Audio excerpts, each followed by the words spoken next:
A very good morning to you and welcome to Newsfile. This is your most authoritative news analysis show. I am Samson Ladi Emmanuel. And this morning we've just got a few questions to ask, and that's going to be the major discussion that we are going to have about the economy. What do you call an economy whose currency depreciates by 16% in 3 months?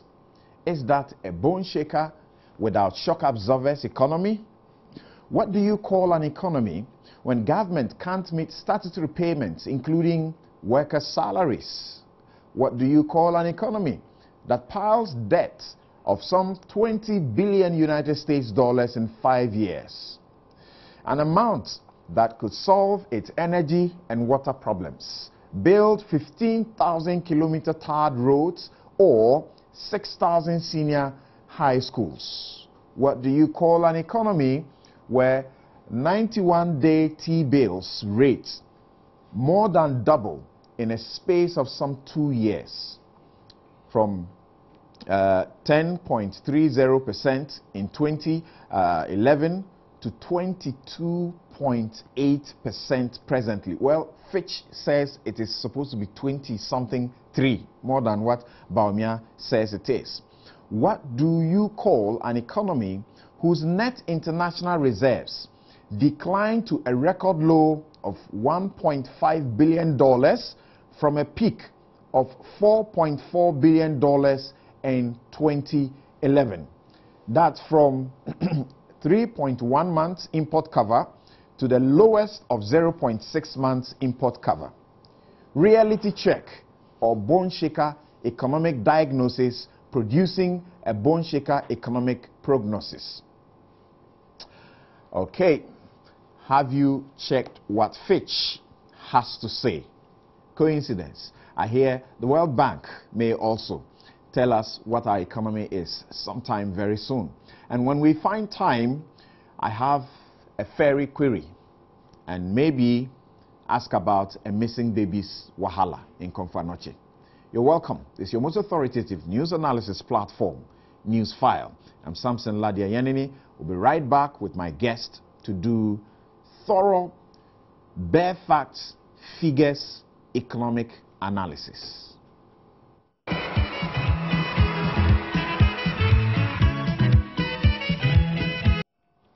Welcome back. This is Newsfile, your most authoritative news analysis show.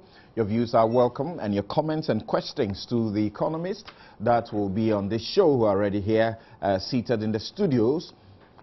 1422, that's a text line, 1422. You can also post your comments on our Facebook wall. We'll read them, send directly to me at newsfile@myjoyonline.com. I'll take care of that as well. You can also post your comments to 1760. That is 1760. That's a multi-TV text line, and we'll take them as well. This show is coming to you live from the multi-TV studios here at Kokomlemle. This is your Joy News channel. It is live on Joy 99.7 FM, Love FM in Kumasi, and over a dozen affiliate stations across the country. We're being watched across the globe on the internet at multitvworld/streams, and listen to on myjoyonline.com. As well as you know already, this show is available subsequently on your ABN television. That is the Sky channel 290. Thank you very much indeed for joining us. The show is brought to you by the kindest sponsorship of MTN. Everywhere you go, and you're welcome to the new world. Star Assurance, that is your solid partner. Sasso insecticide mosquito spray, we say kumuntuntum preko. And that's what it does. It kills the mosquitoes on the spot. Errata Motors, that's where you get the best vehicles at the lowest prices. And as always, my outfit is provided for by Latida. Thank you very much indeed for joining us on the show. This morning, as I've already indicated to you, we're doing economics, bone shaker economics with 101. Bone shaker economics 101. Dr. Baumia, you may have heard already, says that the managers of our economy have done a wrong diagnosis and have given us the wrong medicine. So the medicine that they have prescribed is taking us nowhere, won't give us any healing. Dollarization and the approaches to resolving all that Wrong method. He speaks about the various matters that have been raised as the reasons for the fall of the cedi. Says all of these are sham. So we'll get into all of those issues, and when we do have time, like I said, I have a Ferry query about what is going on at the Adome Bridge and the frustrations that the hundreds and in fact thousands of people who want to use that particular road to the Volta region and elsewhere are faced with. Now, my guests are seated in the studio. Abdul Malik Kwekubaku Jr. is a regular panelist. He's the editor-in-chief of the New Crusading Guide newspaper. Good morning, Abdul Malik, and welcome to the show. Thank you. Great. Well, you'll hear him on economics, and I'm sure you enjoy him anytime he does. Also, the Honorable Mahama Yarga, Minister of Information and Media Relations, MP. Good morning and welcome to the show. Good morning. And you're dressed in white. I suppose it's part of the celebration of what has happened to the country, what has been bestowed on us via our president. Absolutely. Okay. We'll try a little bit about that this morning. Why a little bit? That's progress. I think we should spend some time also on progress. No. We have an agenda for the show. Not unprecedented. Right. It is unprecedented. This is not. We'll get to that debate. All right. Dr. Anthony Akotose is a former Minister of State at the Ministry of Finance. He's chairman of MPP's Finance Committee and is the ranking member, of the Finance Committee in Parliament. Good morning and welcome, Doc. Thank you very much. Always good to have you. Thank you. And Dr. Nimoy Thompson.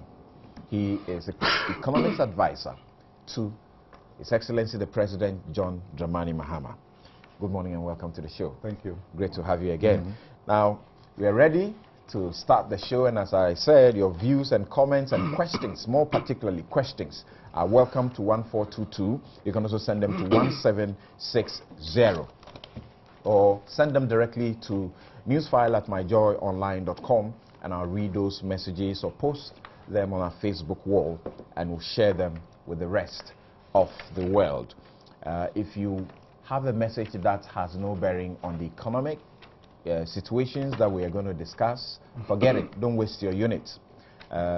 Thank you very much. If you have a message that's about who Bawumia is or is not, forget it. Don't waste your units. Thank you very much. Now, let's hear Dr. Bawumia, just a brief of him at the Central University College, where he delivered the lecture as the visiting professor of economic and governance on the 25th of March 2014. Economic governance. He spoke about restoring the value of the cedi in what they call the Distinguished Speaker Series lecture. Let's hear Dr. Bawumia. All right, we have a little difficulty there. We'll just move ahead because we have the whole transcript and we can deal with it. All right.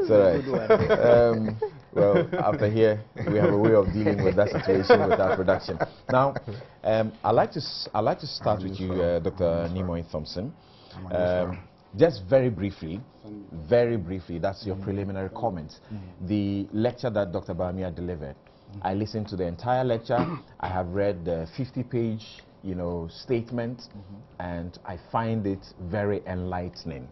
I've heard you already raise certain issues about some especially three cardinal areas which you think that he either sought to mislead, or he was selective, or he was not fair to the facts, so to speak. Generally speaking, in 2 minutes, what do you say about Dr. Bawumia's lecture? General, you pretty much have summarized my position, which is that as good as an effort as it was in terms of contributing to an ongoing debate of what is happening with the economy, I think he missed the opportunity to actually zero in on some of the key causes of the economy. That's why I said in that respect he was either selective deliberately or perhaps mistakenly so. I highlighted the fact that in his analysis of the single spine, which is a big issue, is the millstone really around our neck, he chose only a segment of it and divided by the revenue, and therefore got a much lower ratio, and concluded that therefore it was, as the program goes on, I'll give further details. Sure. But I thought, given the centrality of it in these challenges that we're facing, he could have done a much better analysis. Again, I'm not sure if it was deliberate, it was just an oversight. I have a feeling that if he had discussed it with my honorable colleague, Dr. Antonio, who Akuto says, sorry, I mixed the Antonio and everything, who actually has an intimate understanding and knowledge of the whole singles finding, he probably would have recommended against, or perhaps recommended some modifications to the analysis and the conclusions that came from there. Similarly, I thought he was also selective in other areas, such as the exchange rate. I thought it was somewhat disingenuous to just do the analysis up to 2007 and then you jump to 2010 and leave the critical depreciation rates there, because between 2007 July and 2008 December, the city lost almost a quarter, 24% of its value as a result of these challenges we're facing, and of expenditure overruns, and pretty much all the challenges we're facing, and yet that was left out. So it created an impression of a better than actual situation there. He alluded to issues of net financing and somehow concluded that it all came from the central bank, which of course is not true. We are banking and non-bank sources of net financing of these things. So I thought he could have done that much better than eventually some of the prescriptions he gave were either already being implemented, sometimes simplistic, such as recommendations that we should improve street naming or street addressing system in order to formalize the economy. Of course, the street naming thing is already he's been consistent about that particular yes, thing. but we have a more comprehensive, a more realistic approach. Like I said, that was supposed to be just your preliminary comments. And if you were in the lecture theater and he were your student and he delivered this lecture about the outlook of the Ghanaian economy, and you were supposed to mark him over 100%, what would you give him? Should I use an American marking scheme or Ghanaian marking scheme? I'll probably give him a C+. You give him a C+? Yeah. Thank you. And he's a friend, by the way, so right. I'm being charitable. Great, great. Now, Doc, there are those who are saying that Dr. Bawumia appears to have, just been interested in painting a bleak picture about the economy and not, acknowledging where necessary what was being done right. To the extent that I tell you that one friend who is a fanatic of the NPP told me, he says, look, from listening to Bawumia, I feel we are not too far away from the Zimbabwe economy where, what was it, $1 million Zimbabwe dollars was used to purchase, to buy only a fowl. Well, thank you very much, and let me say good morning to your cherished listeners. First of all, I have to be honest with you. I was not at the lecture. You are not what? I was not at the lecture. Oh, okay. Because I had some other engagements. I asked him to send me a copy. He has. I've not read it. I'll read it. I'll take my time. But let me state on record for Ghanaians to know. I worked with Dr. Bawumia for straight 8 years. In my life, he's one of the most brilliant economists I've ever worked with, whether abroad or here. I'm still reading his book. I keep reading it. Monetary Policy and Financial Sector Reform in Africa. Any serious economist who thinks that they've finished reading this paper and are just criticizing is on the wrong path. They should take their time and study it carefully. Look, let me state, and this is not Bawumia's paper, this is my paper. Let me state what I said in January 9th, 10th. Just if you allow me here. Unless government intends to propose other policy interventions in the course of the year, then on the basis of the past economic performance characterized by poor revenue generation and excessive overexpenditure since 2009, we predict that the year 2014 is likely to bring as many challenges to the average Ghanaian as the year 2013 did. This is January. What has Bawumia said that it's not here? What did the IMF say? What did the ADB say? Please, we are all Ghanaians. We want the country to go well. You know, yesterday I was coming from visiting Kenya Japan's, that's 1 week. And then somebody sent me a text. Guess what? Fitch has downgraded us. No. As a Ghanaian, very sad. They have revised our IDR. They have downgraded us from stable to negative. That's the outlook, but the grading remains the same. No, downgraded, the outlook is negative. It is not good, whichever way you want to call it. As a Ghanaian, I'm not happy. What does it mean? If we are not careful and we try to go out there to borrow, the cost will be higher. But that they speak of a potential negative. It's not the same as they have said. You know, when you move from stable to negative, the market listens. Look, let's not play the ostrich. We are Ghanaians. Okay. When the economy doesn't go well, thank you. All of us, it doesn't help us. You haven't I think read. that Baumia has. You haven't read. You haven't read, so I'm unable to ask you to. No, you can ask. I know what is there. No, you want me to score? He worked with him for. I worked with him for 8 years. I was asking that you would score him on this paper. The paper yes. You are now trying to read. I haven't read, so I'll give him a score. But given his pedigree, the score is obvious. And let me warn people who are also thinking that they know better than him. They have to be careful. We are all professionals. Okay. And we need to tread very, very carefully. In the course of the week on social media, we have had a lot of discussion about who is an economist, whether or not it's someone who has a first degree in economics or a combined major. Those of us who hold those of us who hold the PhD in economics, we call ourselves students of economics. Even those of us who hold PhDs, we still call ourselves students of economics. All right. We are always like, all right. Yeah, exactly. Abdul Malik, what will be your, sum of what you find to be his lecture? I find that you have read, you have marked it, and noted it. Yes, from the street point of view.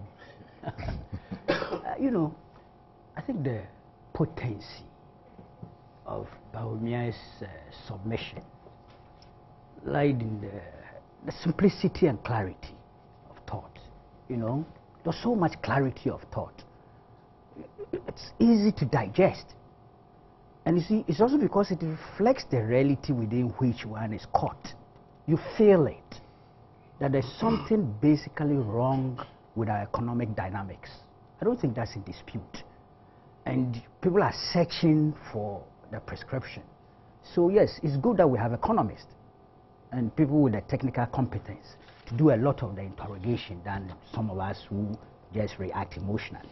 But when you have that kind of educated input being put out there, it makes you develop a certain higher level of appreciation. So for me, I was happy with it, and I like the debate that ensued. Right. Because it brings, better thinking to bear on our economic development. But I was also intrigued by some of the reactions. And I'm very happy that my good friend, Dr. Thompson, is here, because and I'm not flattering him, I've said it elsewhere. He's one of those who I also take serious in terms of clarity of thought and precision when it comes to economic analysis. And he repeated it here. The point about the selectivity relative to where he was talking of the currency depreciation. And Dr. Thompson, if I'm wrong, he can correct me, appears to be worried that there was an omission of 2008, that he jumped from, am I right? The period, the period of the redenomination. Yes, but if I read the paper carefully, I think Dr. Thompson got him wrong. Okay. We'll get into that detail. No, let me just put it out. Okay. Let me grab that. Why it is page 28. If you go there, that is under the subtitle Alternative Explanations of Recent Depreciation of the cedi. Right. Baumia was talking about a period where the cedi had some relative stability. So he was citing periods that, in his opinion, had some stability for us to discuss how that kind of stability occurred. Okay? And see how we can either, because governments took credit for it. And let me read that portion. It's very important. It says, Mr. Chairman, there have however been a number of alternative views about what is causing the depreciation of the cedi. Those views have to be examined if we are to reach some consensus on how to stop this rampant depreciation. It is also important that the explanations for the current episode of cedi depreciation are not ad hoc. This is because the cedi has seen some stability during some past periods. Then he lists them. CD exchange rate depreciation vis-a-vis the US dollar was 4.5% over the year 2003 and 2.2% for the year 2004, 0.9% in 2005, 1.1% in 2006, and 4.8% in 2007.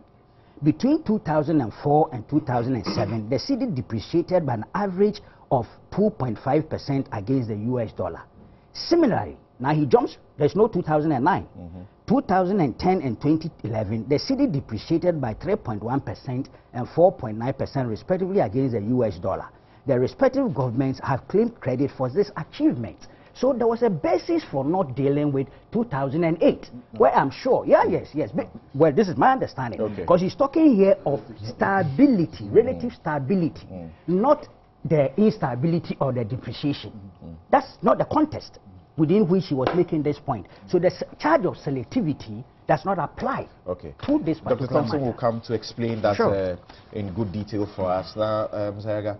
I see that you are reading the very final pages of his lecture. What do you say? I'm in a very good mood this morning. Right. I mean, I must confess, and I believe that my being in a very good mood would rub off my brother and friend, Dr. Bawumia. You know why I'm in a good mood. Certainly. Yesterday, the president had a resounding show of confidence in his abilities as a leader by his fellow leaders in the entire West Africa, when for the first time, somebody who has been in office for barely 1 year as a head of state has been elected by his peers to be the chairman of ECOWAS. And it's an expression of confidence in our leader. It's not a matter of rotation that cannot be avoided. Right? Oh, no, it's not a matter of rotation. I mean, clearly, it's a question of the confidence that they have in you as a leader. I mean, if it is a rotational issue and it gets your turn and there are serious questions about your leadership skills, I'm not sure they will take the risk. Yeah, I remember something like that happening at a point, and Kufuor was giving it. Jerry? Twice, yeah, was giving it twice, yeah. No, but not in. He's trying the contest in which he's pushing. Potentially propaganda. Not after. No. It's not about propaganda. Not after being in office for just 1 year. That's the point that. That's the point you're making. Yes, that's the point that I'm making. That being in office for just 1 year and your fellow heads of state agreeing that you should be the chairman of ECOWAS is a serious show of confidence in you, and I am very proud and very excited about it. And so that's why I have adorned my white cloth this morning in celebration of that. I think that whilst we discuss our problems, when we are recognized in terms of our successes, we should also recognize that, because that should encourage us as we discuss our problems also. I'm not saying that all the problems in Ghana have been solved, but I'm saying that West Africa recognizes the leadership qualities of President John Dramani Mahama, and that was manifested yesterday, and I'm very excited. And so I'm tempted to be very generous to Dr. Bawumia this morning. Knowing you're happy, you tend to be generous, isn't it? It comes with generosity. No, but on the issues that Bawumia raised, I was very surprised about the whole lecture, and I was particularly surprised that two major radio stations such as Joy FM and I think City FM and a few others, prime time when normally we're all captive audience in our cars and seeking to know what is happening in terms of general news, they chose to use all that time and forced all of us to Central University. He's a huge newsmaker. When it comes to the economic markets especially. Huge newsmaker. I mean, I don't want us to get into that, but the point is, I was surprised about what the media did generally. I mean, prime time, that's when we all listen to news generally, and then they moved all of us. Nobody gave us an option to listen to other alternative issues about what is happening across the country. I have plans to organize. You're going to talk about a very critical matter at the moment. Yes, I will show that it's not critical. I mean, I will organize a similar lecture the same time for Dr. Nimoy Thompson, who is one of the advisors to the president on the economy. and he has just indicated how much respect he has for Dr. Nimoy Thompson. And I expect all of you, Joy FM, City FM, Adum, all the radio stations, to follow him at that same prime time. Unfortunately, you know, editorial discretion. You don't determine I'm surprised it's the Minister of Information who is pushing this line. Oh, no. I'm just talking about fairness. Right. No, I'm just talking about fairness from your perspective. Oh, yeah. Why? So if Dr. Nimoy Thompson is delivering a lecture on the CD also, and he's the advisor to the president on the economy, you don't want to listen to him. An editor's perspective in respect of someone who is being, you know, governor of the deputy governor of deputy governor of the Bank of Ghana, not even governor, deputy governor, Bank of Ghana, deputy governor has been running mate to the largest opposition party. My brother ran elections. He has a running mate. I organized a lecture for my brother's running mate also. all right. Anyway, but let's get back. What has Dr. Bawumia said that the Minister for Finance hasn't said, or the President of the Republic of Ghana hasn't said, or all of us haven't said? They have all said that dollarization is not the problem to the cedi's fall. They have all not said that the colonial structure of the economy is not the problem for the cedi's fall. Excuse me. They have all not talked about the external debts portfolio and how much it affects this country. Listen carefully. Listen carefully. If you listen to Bawumia, he makes a very fundamental statement about what dollarization essentially is about. Right. Which is people wanting to store their money in dollar value. People wanting to store their money in dollar value. So he had 300,000, was it, he used an example about somebody having 1 million, you know, 5 years ago, and then today that 1 million would essentially be 350,000 Ghana dollars if he had kept it in Ghana cedis. Whereas if he had kept it in dollars, today it will still be $100,000 worth its value. So essentially, it is partly the desire of people to store their money in dollars, which is partly generating a demand for the dollars, an artificial demand sometimes, and that puts pressure on the cedi. Okay. So part of the Bank of Ghana. It's not an artificial demand. It's okay. Okay. Whether it is a real demand. Thank you. But the point that I'm making. Those were also supposed to be your preliminary comments. Thank you very much. Why are you? No. You know what? If we are going to talk about the question of fairness in respect of the apportioning of time, you have done more than maybe 3 of them have done together. Okay. Now I like to come to Dr. Nimoy Thompson, and I like us to pick point by point some of the issues that Dr. Bawumia raises and says for the Bank of Ghana and for government and its advisors to latch onto it as the real cause of our problems in respect of the falling cedi. You got it so wrong. Now, you want me to? Yes, okay. I want us to take it one by one. So, if you don't mind, for example, let's take first of all the question of the dollarization, which has been blamed for the cedi's fall, and what Dr. Bawumia says about it, and what you say is or is not the case. So, on dollarization. Let me quickly. That's page 29. Yes, page 29. I'll just jump to a certain portion. He says that there is a vast empirical literature that supports the view that dollarization is a reaction by rational economic players to expected depreciation of a currency. And he's very emphatic at this point. He says it is not the cause of depreciation. He moves on and tries to explain that. Mama Yaya gives the example that he gives, and he says that we have a law. It talks about the issue of the pricing of goods in foreign currency in Ghana.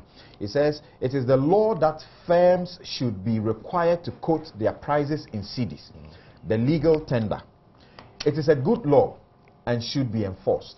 While that is so, as long as the economic fundamentals are weak, there is no law that can stop any firm or individual from wanting to hold dollars as a store of value, as Mama Yarga said, do all you will, and you will not stop. You will not stop the fall of the cedi by this particular measure. He's very emphatic about it. What is your take on this point? Well, the first reaction is the definitiveness with which he makes this statement. It is not the cause of the depreciation. No one certainly has said that, but it's certainly a factor. Because in social science, which economics is part of, there's seldom, if ever, any single cause or factor responsible for anything. You can have so many other issues contributing to that. In terms of dollarization, the concept itself is open to discussion. What constitutes that? Right. We do know in the case of Ghana, we can look at it, for instance, as the share of foreign currency within the overall money supply, what the Bank of Ghana itself calls the M2 plus. They used to call it M2 until they factored in the plus to account for foreign currency. And in the period before 2009, 60 months before that, the share of that in the M2 plus, the money supply, was about 20%. Thereafter, it's been about 23% of it. In fact, it just picked up last year. So the difference really isn't that much. The practice where people hold dollars in Ghana, I'm saying, it's not new. It's been like that during this government and before the previous government. What has happened is this pickup as a result of the external issues that we are facing. So that is clear. To go ahead and just say definitively that it is not a cause. No one has made that claim that dollarization was the cause, and therefore if you try to de-dollarize... And you should be mindful that it's only one factor he discusses among a number of factors. No, but in this case, this is what he's referring to. He's emphatic on the other ones too, so we'll get there to them one by one. By all means, but we should also be clear about the institutional roles here. That the central bank, by law, is an independent institution. It carries out its own policies based on its own mandate. It is different from the government, which is headed by the president. So, for instance, the president cannot call Dr. Wampa, Bank of Ghana, and say, do this. He doesn't have the power. All right? Because they have the independence to carry out monetary policy. The president can call September and say, I want you here now.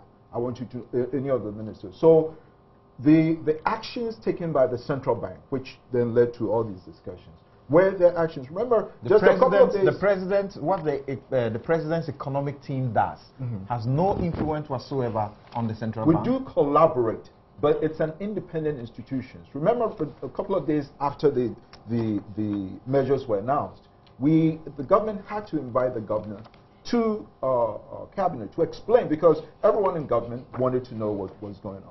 And we did express some of our concerns. That's about, if September had done something like that, the president could say, I want you to reverse this.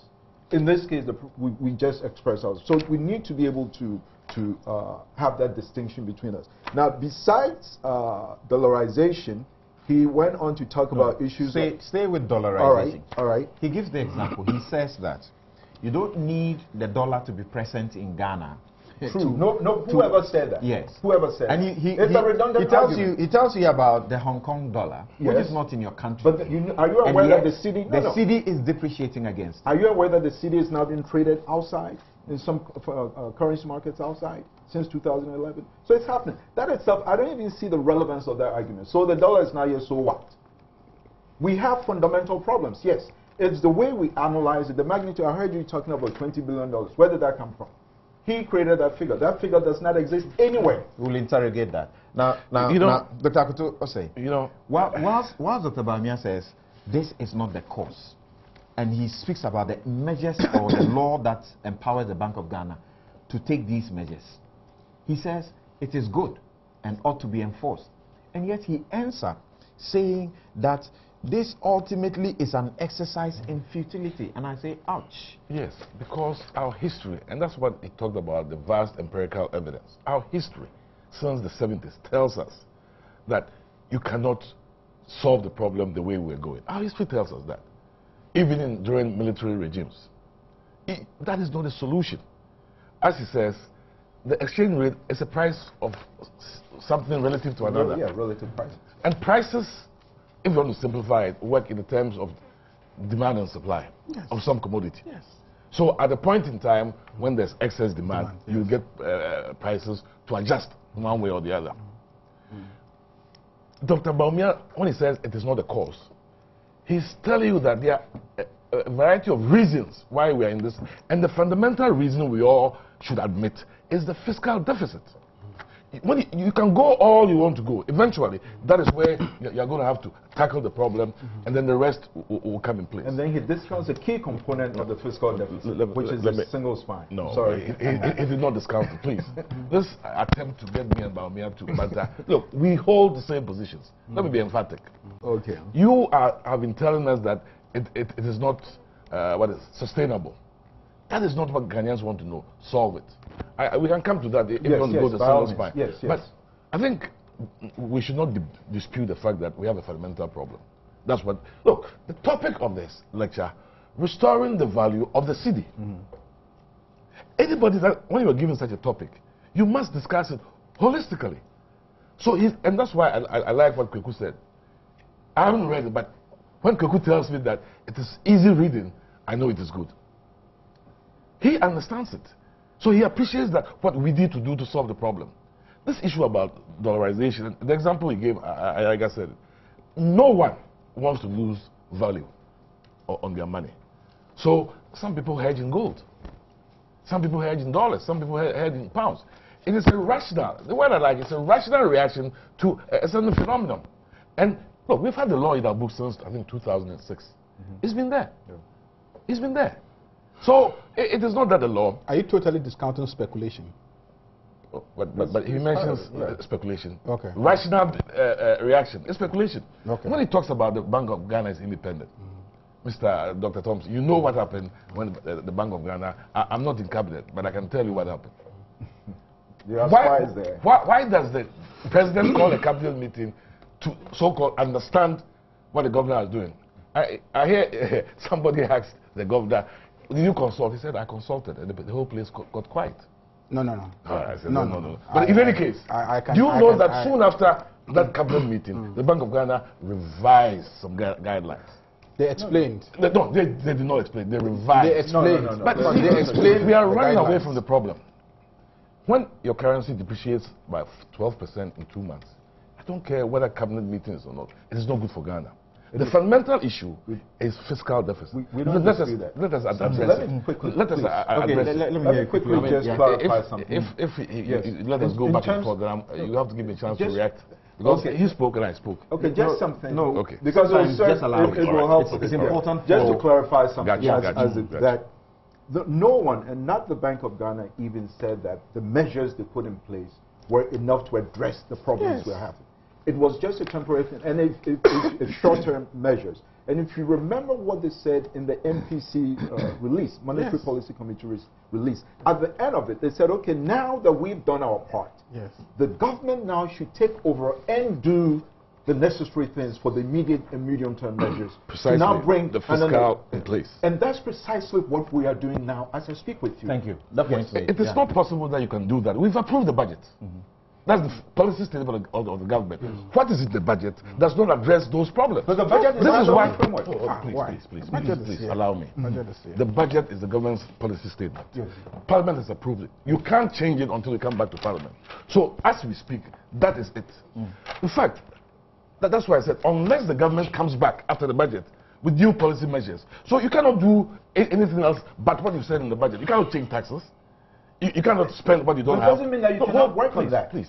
I'm saying that the budget as it is in this book does not address the problems but that is why I've suggested that I'm sure the government must come back with a new budget. That is when you'll be addressing it, because you cannot violate what Parliament has approved. You can't.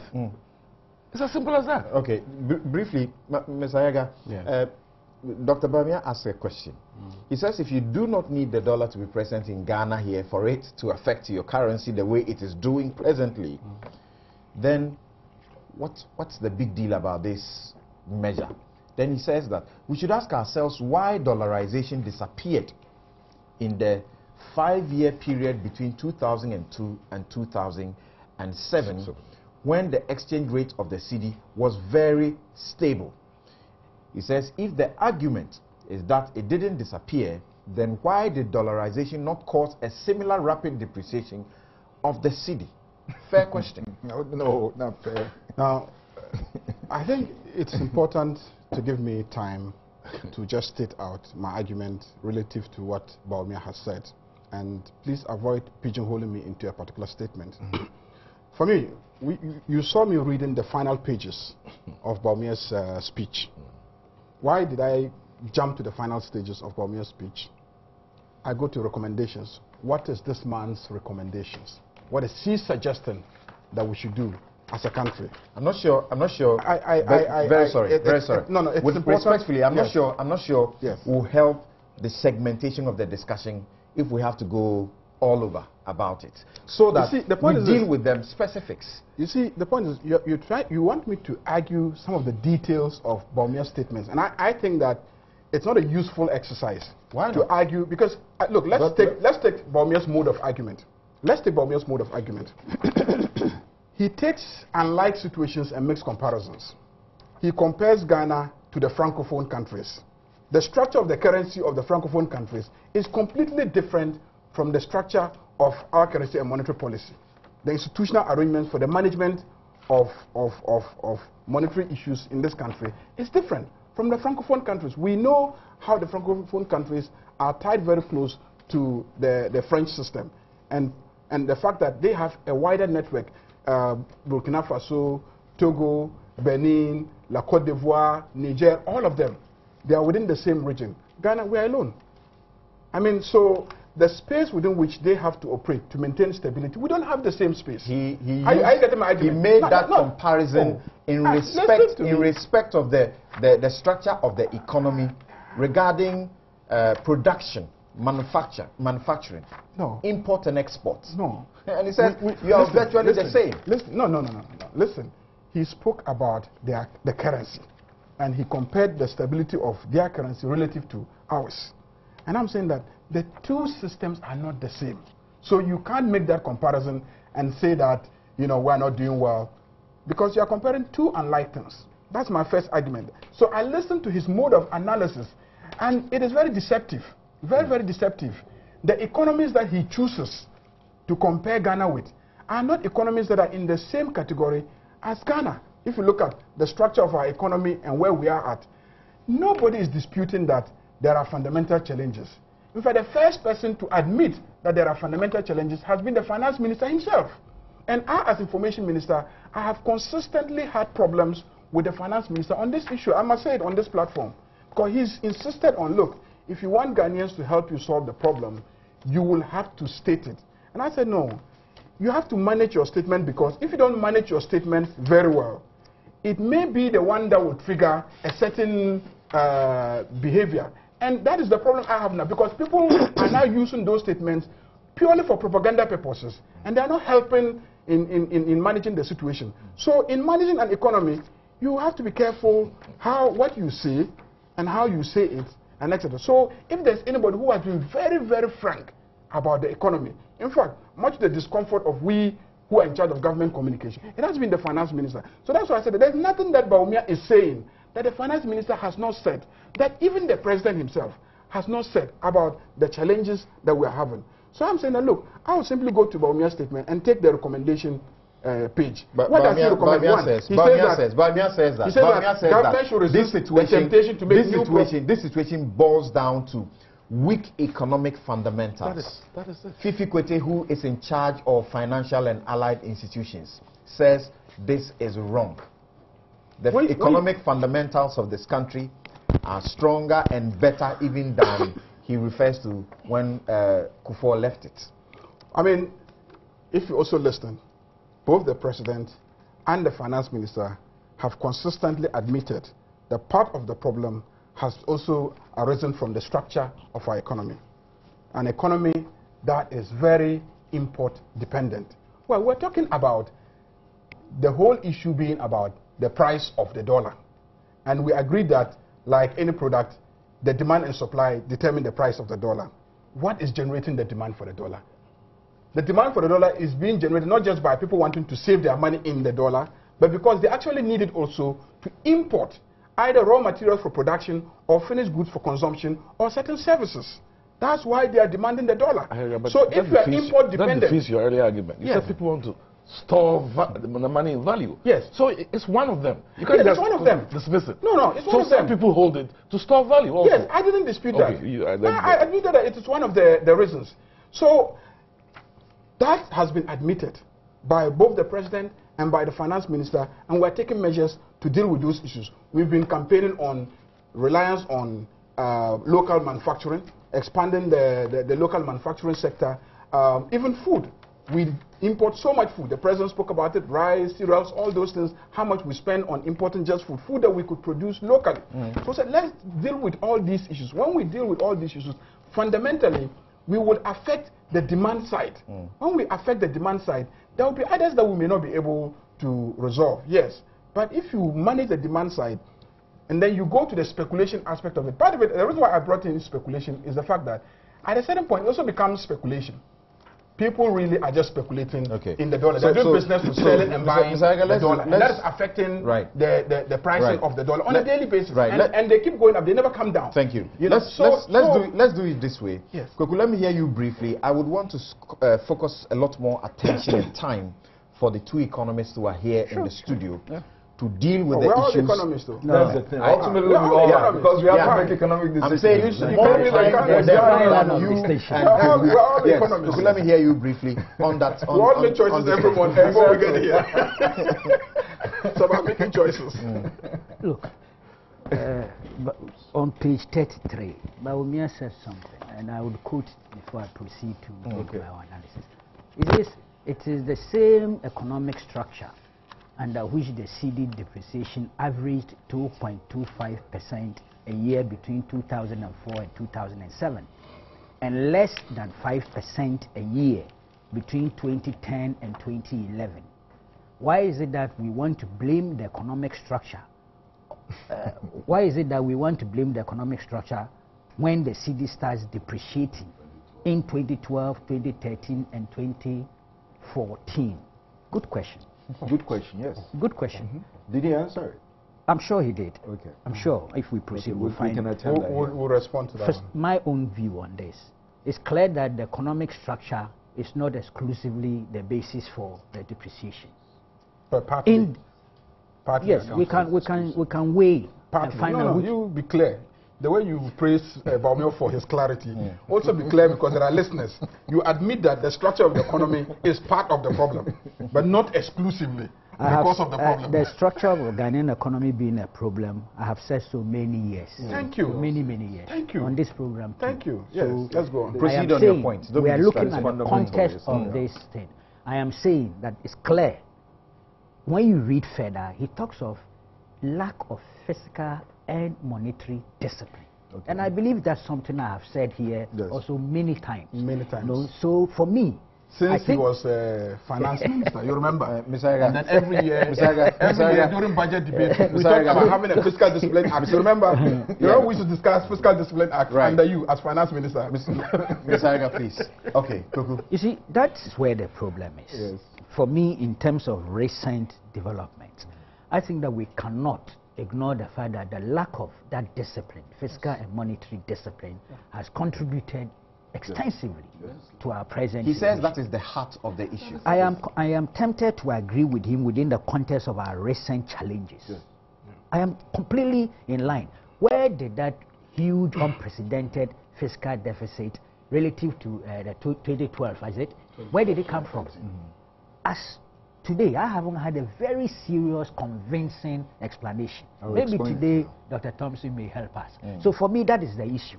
That's part of, and I agree with him that dollarization is not the cause of, it's an effect of the weak economic fundamentals. I think this is too elementary, and even me with my street knowledge, I'm prepared to buy into that.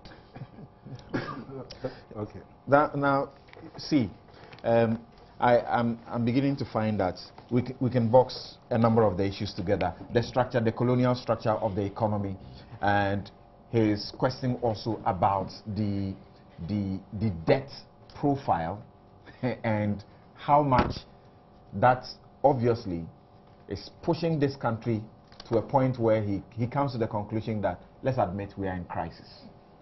All right. here's the deal.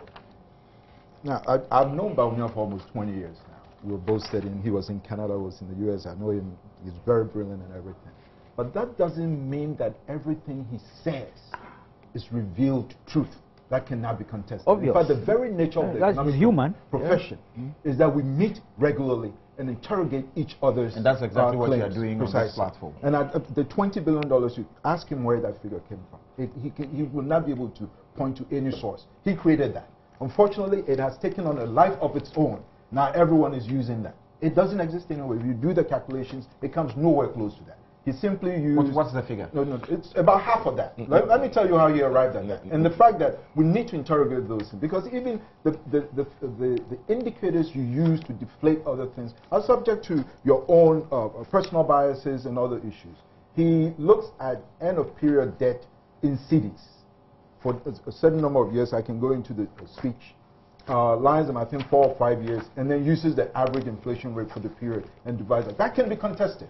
Ideally, he didn't use average inflation. No, it's there. It's Average exchange rate. Sorry, average exchange rate. That's what he used to deflate the CD thing. Now, ideally, and again, as I said, that's why these things need to be contested. Ideally, if you have the CD thing and you want to deflate it with the exchange rate, and if it's end of period, then you use end of period deflators. You can't just use an average. You can get any figure. If you use appropriate deflators, you realize that it's close to half of what he put out there. And yet you guys have taken the 20 billion and built a whole lot of arguments around that the debt thing has gone up, but it's simply not true. And we can always elaborate on. You say it's about half of that. About half of that. Tell us the if exact you do figure. the proper, he is able to tell us with exactitude. This is the figure. That's because he uses the. I can give you around 11 billion US dollars. 11 billion. Yes, but just 20 billion. That's incorrect. That's yes. incorrect. No, the Bank of Ghana has put it out in the public domain that the stock of debt as at the end of 2013 was 23 billion. The Bank of Ghana. No. Not Bawumia. No. He talked about the domestic. He talked about the domestic debt. No, he did more than that. The total stock. No. This domestic debt cannot be 20 billion. No. Can I read what he said here? Okay. He says by the end of 2008, Yes. Ghana's total public debt stood at 9.5 billion Ghana cedis, Yes. which is 33%. Professor, that's in page 17. Page 17. Thank you. In the last 5 years, however, Yes. the stock of public debt has seen a dramatic increase to 49.9% billion, which is 57.7%. That's total debt, not domestic. At the end of 2013 figures, then he gives Which figures. page is this? This is page 17. 17. This is an increase in the stock of debt by 40.4 billion, or the equivalent of 20 billion US dollars, using the average exchange rate for 2009 to 2013. This also represents an increase in the stock of debt by 426% over a 5-year period. That is an average increase in the stock of debt by 85% a year. This is a frightening rate of accumulation of debt by any standard. So he's talking about the change in debt using arbitrarily using exchange rate period average, and I'm saying that you don't deflate it like that. But that's something we can contest anytime. But I'm telling you that the $20 billion does not exist anywhere. He created that. And he have to. No, he has told you how he came to the 20 billion. And I'm telling you that you cannot just take the. If I owe you. So your point is his method is wrong. The methodology is questionable. It's contestable, and I'm contesting that. Let's proceed. Well, I mean, it says what else? It's contestable. That is not the same as being wrong. Okay, contestable, yes, but it's not because wrong. what that means is, okay, so he chooses to deflate that with average exchange rate. Okay. What if someone comes up and says, okay, I'm not going to use the average exchange rate. I'm going to use the end of period exchange. You're definitely going to get a what do you get? What do you get? That's what I'm saying. If you use the end of period exchange rate for that, you get a much lower figure, much closer to 11 billion. It's not true. The Bank of Ghana, I'm telling you, has put out in the public domain that $23 billion. No. The stock I'm not talking about the stock. I'm talking about the change, because it refers to the change in the. In this case, the change will be almost 14 billion. If you use Bank of Ghana data, it cannot be 11. No. But the Bank of Ghana, wait a second. The Bank of Ghana is using its own exchange rate, similar to what, in fact, this problem we have now with Dr. Bawumio's 20 billion dollars is similar to what Fitch just did yesterday that you were referring to. What did Fitch do? I'm just going to ask you. I'm just going to ask you that because we can play around the words. Our public debt stock has gone up. Nobody has disputed that. I'm not disputing that. The fact is that in the last 5 years, we've accumulated at least close to $13 to $14 billion.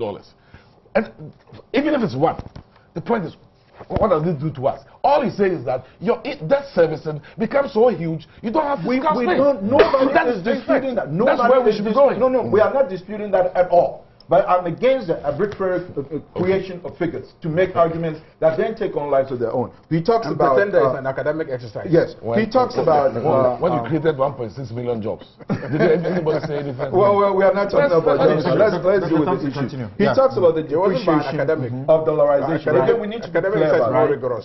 The dollarization has existed during both periods of relative currency stability and instability. If we measure dollarization as the proportion of foreign currencies in the money supply, and I've said that during the 5 years prior to 2009, it was around 20%. Since then, it's been around 23%. So it's always been there. The problem, and we shouldn't confuse dollarization with currency crisis. You can still have dollarization without a currency crisis. Liberia, for instance, as I speak with you, uses both the US dollar and the Liberian dollar. They don't have any currency crisis. So we need to be very clear that the issue is not so much dollarization per se, but the crisis that occurs. After you resolve the crisis, because we did have a crisis in 2008. Once it was resolved, everything went back to normal, stability returned, and people still continue to put their monies in dollars in anticipation. So let's be clear about that. Secondly, the issue of unprecedented growth on the fiscus, so to speak.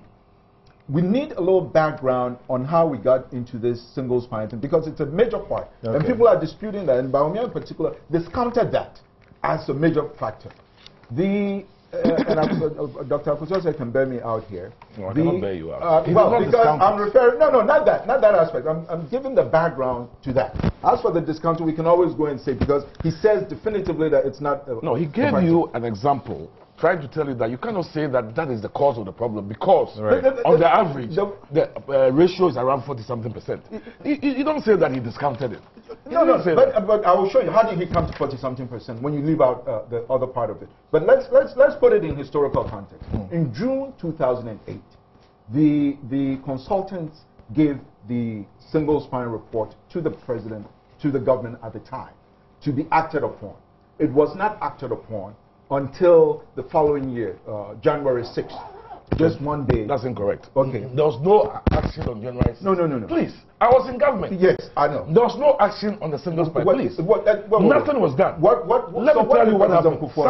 President Conde did not sign. He does not administer wages. Yes. Let me tell you what happened. Okay. Somebody made an announcement that if you implement the single spine, on the average, you get a 35% increase in salary. Yeah. That is all. Yeah. Nobody could have implemented it. No. Since when did the president implement wages? No. At least the government. No. I was in government. I know you were in government. If you want to know what but you will also remember that I was a member of the transition team. We met you and your team. There was a long table. You were sitting on the other side. I was sitting here. And we discussed this thing. We did not implement the single spine. Let's accept it. But you did give the mandate that it should go, because the report was June 2008 until. You guys were living, and then you made this recommendation that the salaries should be increased across board by 34%. No, we did not make that. We gave you the handover results that this is the single spine. We did not. We cannot tell you what to do. Yeah, but that's what you did, because you had 6 months to implement the thing. It wasn't done. A new government comes into power. It's confronted by this 34% thing that they had to. In the meantime, don't forget. You remember when the new government came to power? They said the government was broke, and they took exception to that. So you can say that it will scare investors and so forth and so on. But that, in fact, was the situation. We had serious budget deficits. It's there. I mean, Bawumia himself, the Bank of Ghana, said that much. What are we discussing? You address that. I'm trying to put the single spine thing in a context. Exactly, and I am listening to hear why you say the single spine cannot be taken away from it. No, I'm saying he mentioned the unprecedented thing, and I said I will address that by putting the whole thing in a historical context, because this obligation was more or less incurred and not executed. It had to be executed when the new government came into power. Now, it had the option of going right ahead and implementing the single spine, or dealing with the fiscal overhang that it inherited from the previous year, 2007, 2008. We had serious overruns in expenditures in key sectors. My brother Aguto is laughing, but it's right here, and it's a report from the central bank itself. If you don't mind, I can just address, read portions of that. This is fiscal developments from the central bank's annual report. The fiscal policy force for 2008 was to reverse the 2007 fiscal slippages. Consequently, new fiscal measures such as communication sales tax and special tax others were introduced to boost revenue mobilization. It goes on and on. The huge public sector personal emoluments bill, the single highest item of expenditure, continued to exert pressure on government finances, registering a growth of 27.4%, constituting 37%. The net effect of these fiscal developments was an overall deficit of 13.9% on commitment basis, with then the mention of figure 6.1% program for the year. Instead of 6.1%, it actually went to 30, and then it goes on. And we all know what we had to carry out, some sort of fiscal consolidation from 2000 onwards. In fact, that's what led to a slowdown in economic growth, because government retrenched on spending.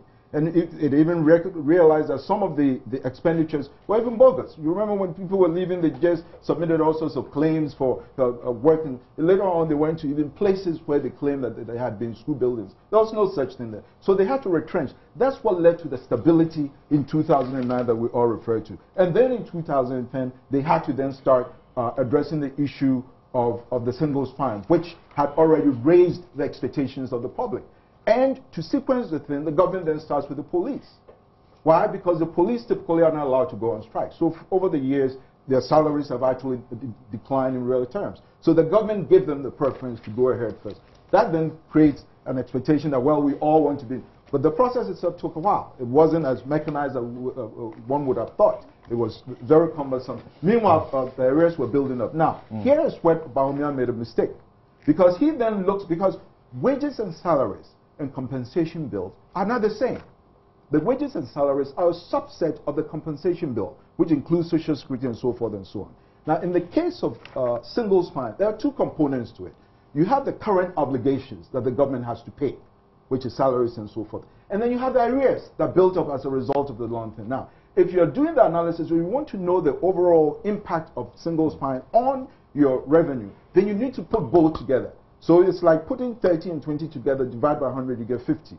You decide to leave out the 30, and you divide it by 20. And you say, well, it's 20%, therefore it's not significant. You just cannot do that. I see. So he left out that code. Now, this is not the first time. You remember when he gave the Ferdinand lectures? I remember that. He did the same. And the Minister of Finance pointed out that, my friend, you cannot do that. Okay. Because it's a bigger issue. Now, let me come to Dr. Akutose on this, his reaction to that. And, you know, when you go to the university, sometimes you're told that the first thing is that you are being taught to be able to read and understand. Yeah. When I read this, there's an understanding I get. And I want to know if you get the same understanding. He says that. Which page? That is page 36. Dr. Bawumia says that by the end of 2012, after 99% implementation of the single spine salary system, the government wage bill jumped by some 4.6 billion Ghana cedis to 6.6 billion, while the government wage bill increased by 4.6 billion between 2008 and 2012. Total government revenue also increased, and that's the emphasis, also increased from 4.8 billion to 15.5 billion over the same period.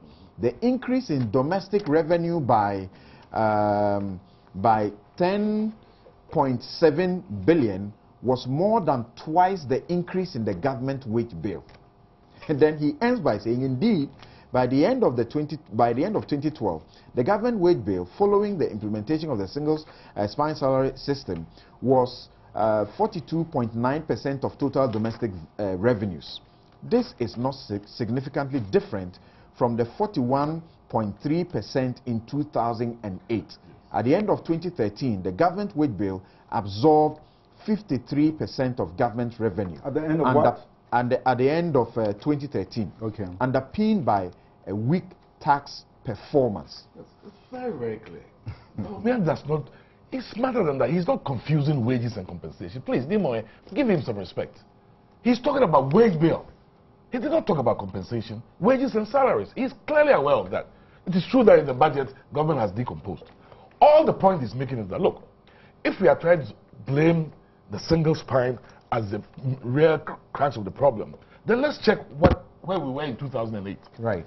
That's why he says, if you take the ratio of wage bill to tax revenue, you had about 41.3. And he said, it is not different from 42% that you have. So you cannot be putting the emphasis there. That is all he's saying. Is he wrong? These are facts. Now, when you choose not to pay arrears, the current is different from the arrears. That's a different matter. That's a different matter. When you take the current wage bill and you divide it by the tax revenue, you get a certain percentage. The fact that you have not paid people is your problem.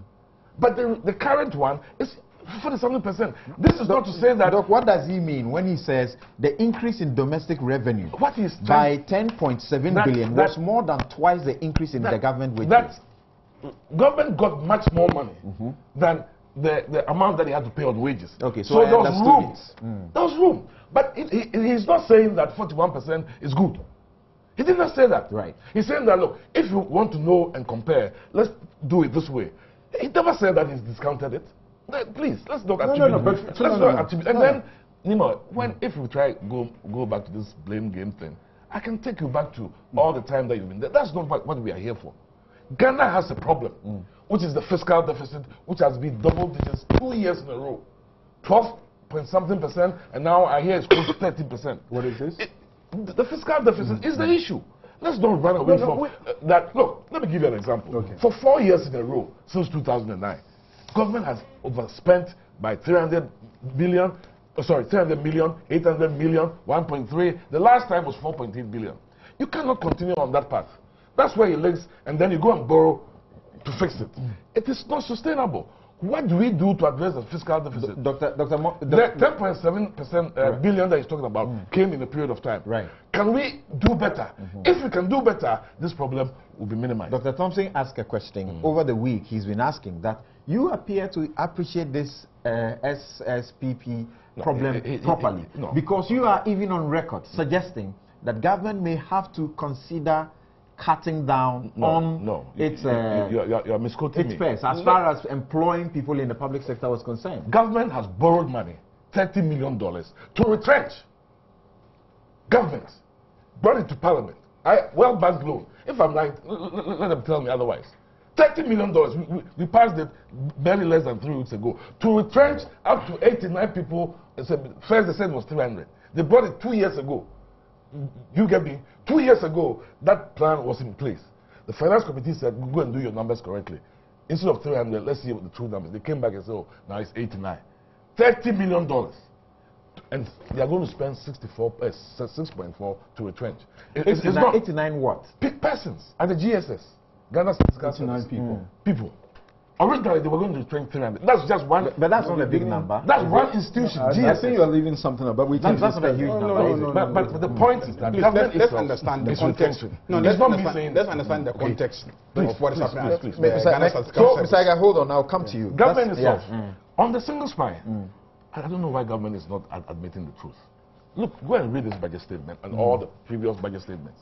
Government itself is telling us that they've botched the implementation.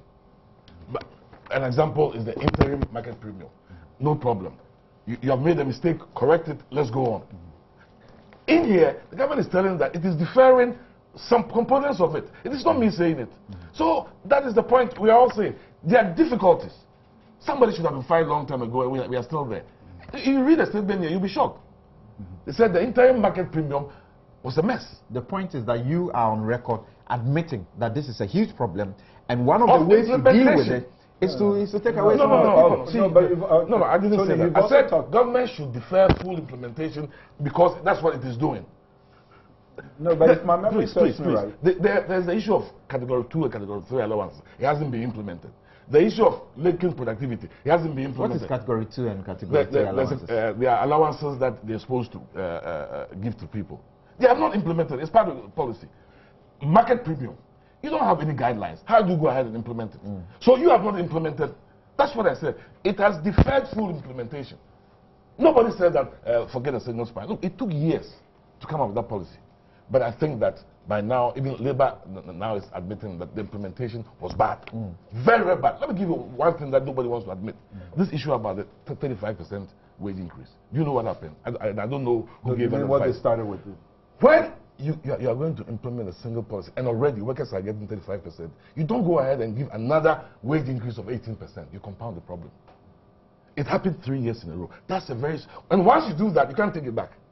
You see, so implementation, poor implementation, has put us where we are. We've given the workers more than what we should have. Because inflation is 9%.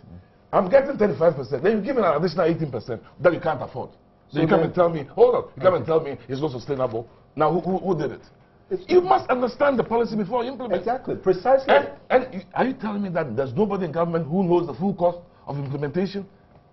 Please, the Fair Wages Salary Commission has messed us up. Complete. You had a small point on this point he was making. Yeah, no, because it more or less contradicts, because if he's making all these arguments to reinforce the point that the single spine thing has become more or less unsustainable. No, I said you have implemented the poor, and there are problems. Correct the problems, and let's go on. No. With respect to implementation challenges, no one disputes that. This happens with policies everywhere. I'm sure you followed Obama's healthcare thing that he was trying to, and they had some of the most. So there's no question. We recognize that there are implementation challenges. But let me just give you the figures. Again, we have to go back because this was a central part of Dr. Baunia's prescriptions that we should follow, and people are saying we should follow because it comes from. Do just a couple of minutes for me. I'm giving you wages and salaries as part of a share of domestic revenue. Provisional outturn for 2013. It's 43.3%. Wages and salaries, including arrears ratio, 64.2%. That's what he left out because he left out the arrears part. He did not leave it out. But it's there. He did not leave it out. He did not leave it out. So how did he get the lower current wage? The current wage. The arrears matter. You haven't paid. No. You are also paying that. You are retiring someone. What you have done is a different definition of it. But he's trying to remind us that if our problem is the current wage, then the percentages don't matter. 42, 41. That's all he's saying. You are saying that, look, now you want to add arrears. I'm saying, fine. But you have refused to pay the arrears. Yeah, but it's still there as a responsibility. Hold on, so how can briefly. Now, Mr. Yaga, you see, he makes, and I'm reading, and I'm not saying I'm taking his position as gospel, but like Kuku said, there's a certain pushing his position. Oh yeah, there's a certain simplification. You see, that makes you appreciate which this economics that sometimes is being treated as a mystery. He has the question, and I think it's a very strategic question. He says, the current economic difficulties can therefore not be attributed to the single spine salary system, which had been 99% implemented at the end of 2012. Do you understand it from where I understand it? Listen carefully. You see, you must take as a whole the structure of and they are doing that. I want you to continue from the point. Yes. Yeah. No, I can't continue from there. I don't know. I have my own arguments. I have my own arguments. Is that okay? You see, Baumia takes the issues one after the other and simplifies the issues and says that the problem cannot be because of this factor. I get my argument. Now, I have a problem with that approach because nobody ever said that the problem is one particular factor. He's not saying it is one factor. No, he creates the impression that government is attributing the issues to just one particular factor. So he takes that factor of dollarization and makes a big issue out of it. I'm not sure that's what he does. From the onset, he tells you that I'm going to tackle the issues from A, B, C, D components that have been used as explanation. So my argument is that if you take the issues one after the other, each of them contributes to the problem. Nobody in government has ever denied that the deficit has been a major cause of the problem. Nobody has ever denied that. He's saying something. He asked a question. Let me finish. You know, repeatedly, repeatedly government has said that the wages and salaries of government workers account for over 70% of government revenue. Yes. TUC have heard ask the question. Where is the evidence? Baumia says, where is the evidence? What is stopping government from coming forward to tell us where the evidence is? So this statement was made in 2013, if you remember, 2013 when we made the statement. And the finance minister explained and said that Baumia's calculations doesn't account for the arrears payment that took place in 2012. And then when he says 70%, he doesn't mean that 70% went into just salaries, but that the entire compensation package, that is for 2012. In 2014, who has said that it is 70%? Who in 2014? Who The has said TUC. that? Nobody has said. Yes, The TUC, excuse me. The TUC and its economists, the TUC and its economists are so illiterate that they can't understand that Mr. Tekwe's explanation suffices, because they are asking this question today. Listen, I'm saying that this is a statement that we made in 2013. The problem that you have created, that you are trying to portray the single spine as the only problem in Ghana. No. Excuse me. What you've gotten yourself in trouble. No, excuse me. And see, that is the problem of Baumia. His problem is that he has pigeonholed himself into one supposed cause of the entire problem. If you read our policy document, which is our budgets consistently, you will see in the budget that we do admit that part of the problem is because of declining receipts from cocoa, mining, and other receipts. What we anticipated from petroleum, we're not getting, because you project that you get this much from your petroleum receipts, and then you, based on that, you budget to spend, and then later on it doesn't happen. What do? You've already budgeted, you've committed yourself, so you go for a loan. You don't get it internationally, so you take it from the domestic banks, and then you are paying high interest rate. We've admitted that. He has admitted, finance minister has admitted severally that the debt level is significant. And a large chunk of it is also domestic, and the interest on the domestic debts are high, and that is creating problems for him in terms of payment on interest every year. And so part of his strategy is he's going to the international financial markets so that he can have deferred payments, so that he can restructure his domestic debt and create some more space for himself. He has admitted this. And so when I hear him do the analysis as if it is the first time he's telling Ghanaians what the problem is, that's something that I just went straight to his prescriptions to see whether he has prescribed anything that is not contained in this budget. Don't worry. You know very well that all the issues that Dr. Baumia prescribed, you debated it in Parliament. We have it captured in the budget. Question it was is, last year's budget. They have been implemented. Okay. We'll deal with the prescription specific. We can never have answers. Okay. And it doesn't help Ghana. Right. Thank you. And gentlemen, I want us to be, we should carry the discussion and the debate in such a focused manner that our viewers and listeners can follow, so that we don't get to mix everything. Abdul Malik, if I can hear you briefly, and then we take a break at this point, and then return to look at, I would like the gentleman to take a look at some of the broad strokes of the issues that Baumia say that is where we ought to be tackling. You know, there's apparently some little confusion somewhere, even in my own mind, because of this point about single spine and when it was supposed to have taken effect, or whether it was announced or not. This cabinet memo I have here is dated August 8th, 2008. It's August 2008. And executive summary, there's no need to go through all the things. It talks about has it been declassified? Well, it's written secret. Is that okay? It hasn't been declassified. And you are coming to read it on air. Go on. It hasn't been declassified. Go on. You are dealing with a journalist. No, but this is what MPP and the NPP. Yes. Oh, and the NPP. Yes, but why did people make copies of their memos and make it available to you? Don't worry.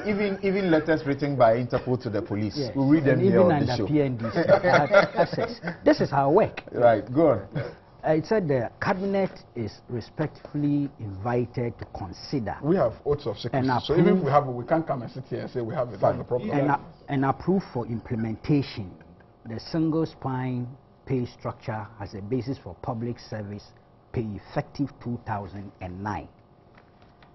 Then, strangely, President Kufuor did not announce operationalization of single spine, but he rather announced an upward adjustment of salaries for pay public sector workers, 16.6, between 16.6% and 34%, which created a lot of problems. You know, TUC, if you look at January 10th, I'm coming. No, there was a press release dated 6th January, 2009.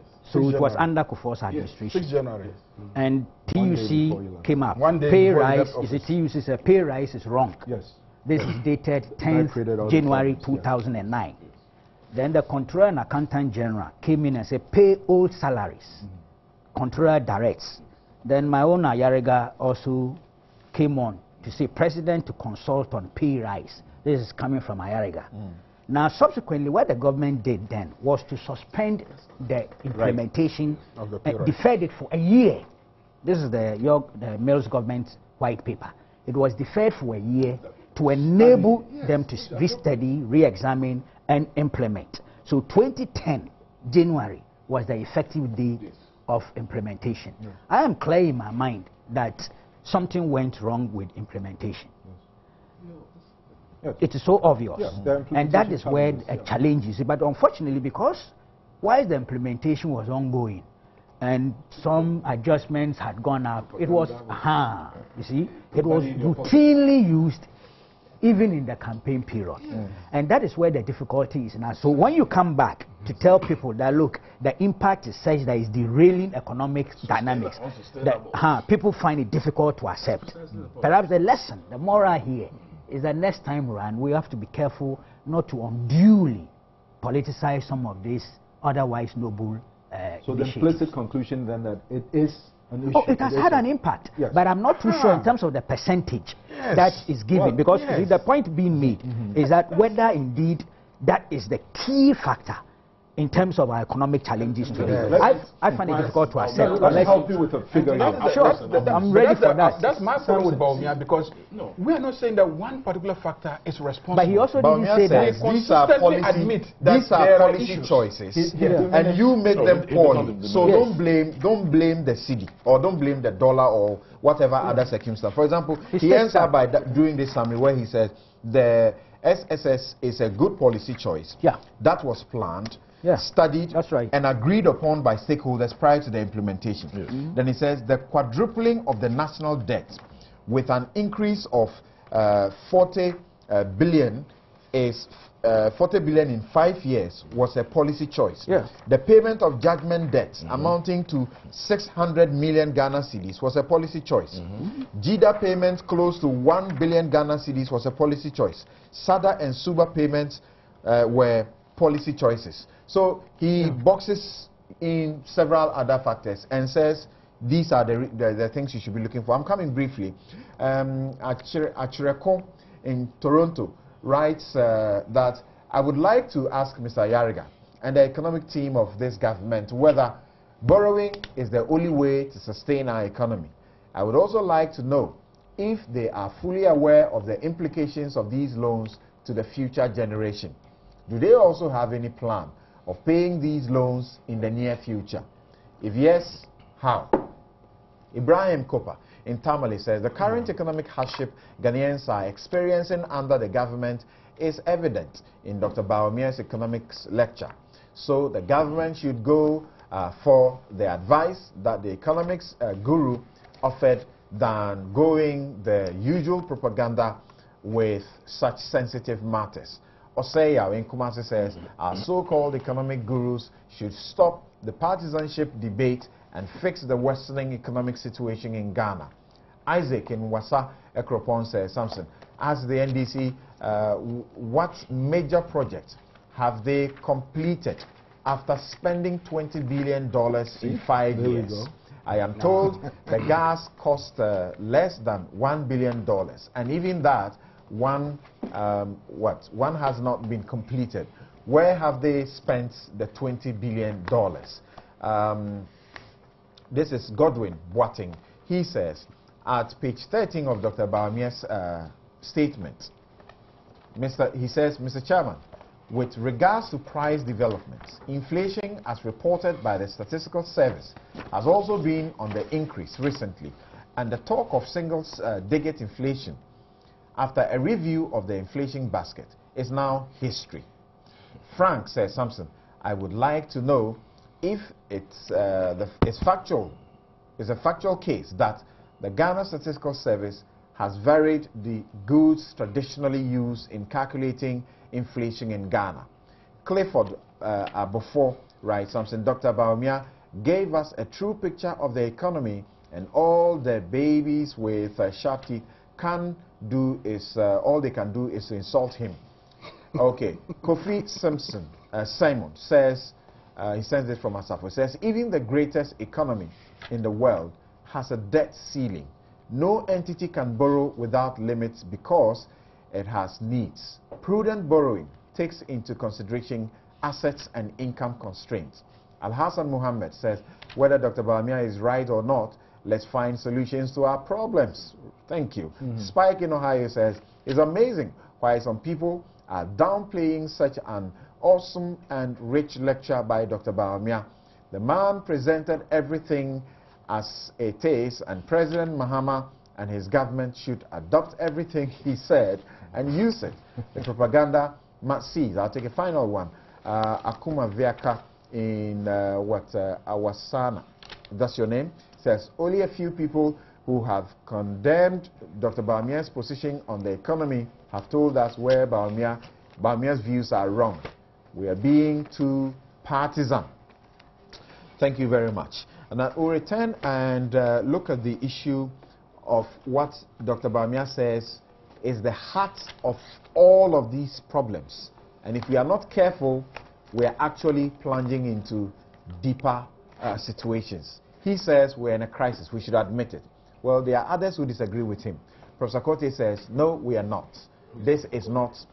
I'll tell you who he is, from the University of Ghana. Okay, don't worry. We'll get to that. That's the problem. We'll get to that. Dr. Bumia says something. Hold on. Another doctor says another thing. And you have issues with the other doctor. Hold on, don't worry. What's your problem? Don't worry. Take it easy. Take it easy. So return, and when we return, this is how I'm going to look at it. We're going to look at the issue of whether or not we are in a crisis and go to look at the solutions, particularly the fiscal and monetary discipline. It doesn't exist, so he says. How shall we go about it? This is Newsfile. We'll be right back.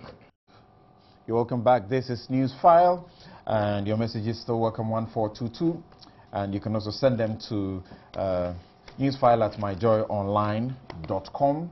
We shall share them with the rest of the world.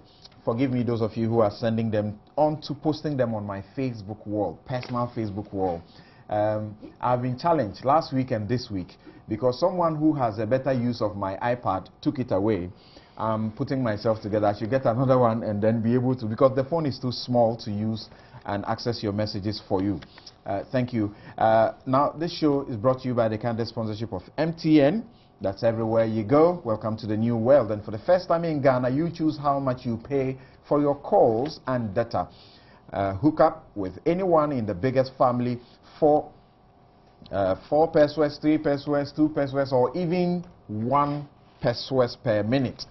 That's right. Use your phone 1 peso style. And that, I say, is the right thing you ought to do. It's all up to you. Plus, each option comes with amazing internet and IDD discounts. Even calls to other networks are discounted. Now, with 2 Ghana Cedis daily subscription, you pay a cool 1 peso for your calls. Dial *315# now to choose the offer that suits you. Enjoy daily subscriptions from as low as 50 Ghana pesos.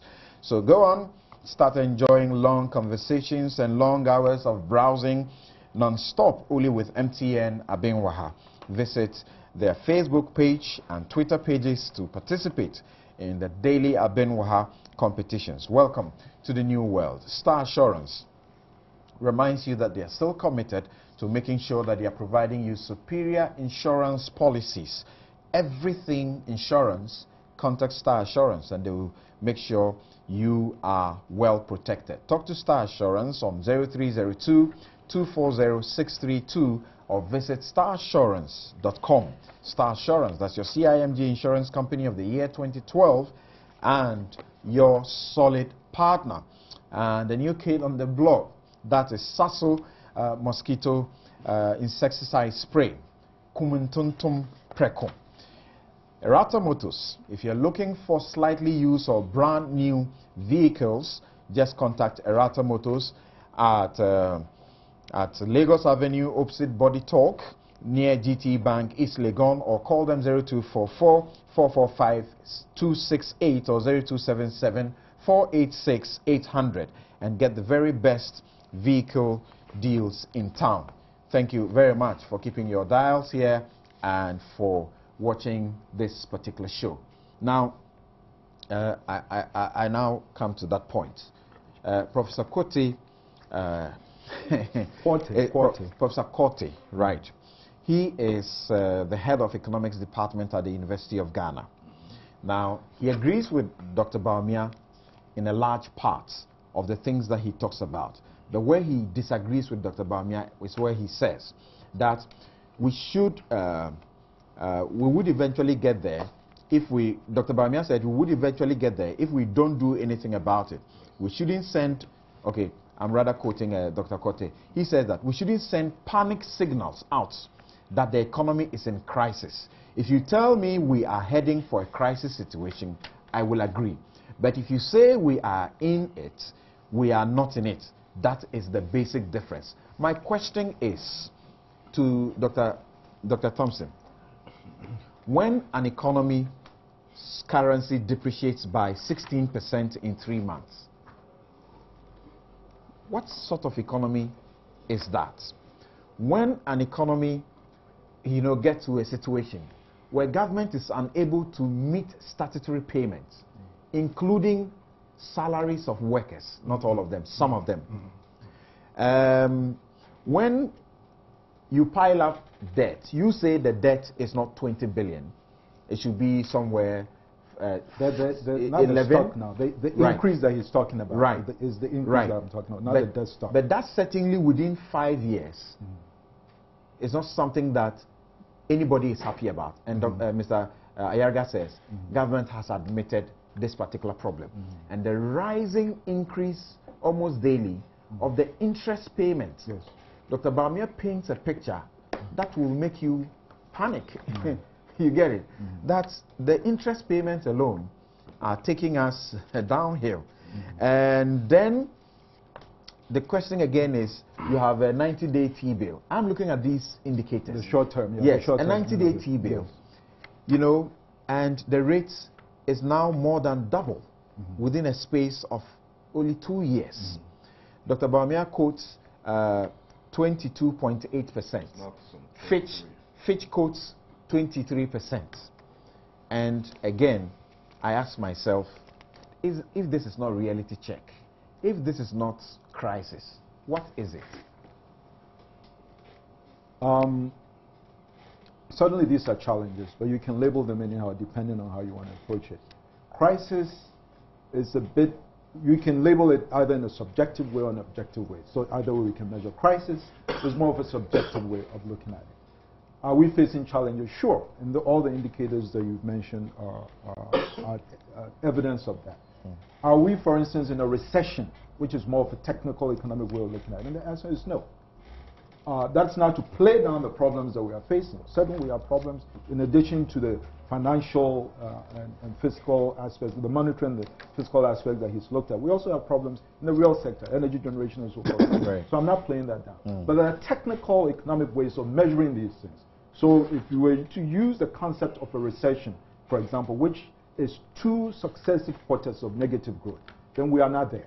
But so in that case, I agree with my Professor Kote. Professor Kote, that yes, we are facing challenges, but even the psychology that we need to face those challenges. You agree with Professor Kote that we are heading there, but we are not there yet. No, we are not heading there like it's something desirable to go and embrace. No, we may go into that if we don't do anything. Fortunately and happily, we are doing something on that. In fact, when I leave here, I'm going to the next meeting. We are even meeting tomorrow. You see, when the central bank carried out its measures, as I said, it gave the baton to the government and said, now you go ahead and do your medium-term. Well, Dr. Bawumia says those measures are wrong in the first place. You are treating the symptoms. One person out of 25 million. And you disagree with that? No, of course not. Yeah. I mean, the kinds of things. He's saying that we should address, put street names up to formalize the economy. Does that sound like any reasonable or substantive thing? It sounds to me as a basic first steps. No.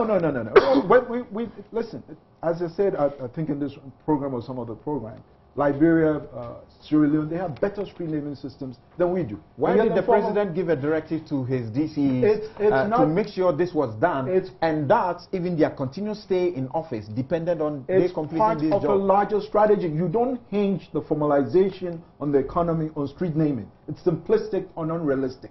I'm saying that it is part, as I speak with you, listen. You're saying that it's okay to continue to tax the very few of us that you have direct, the formalization is not for taxation purposes. We can still tax. No.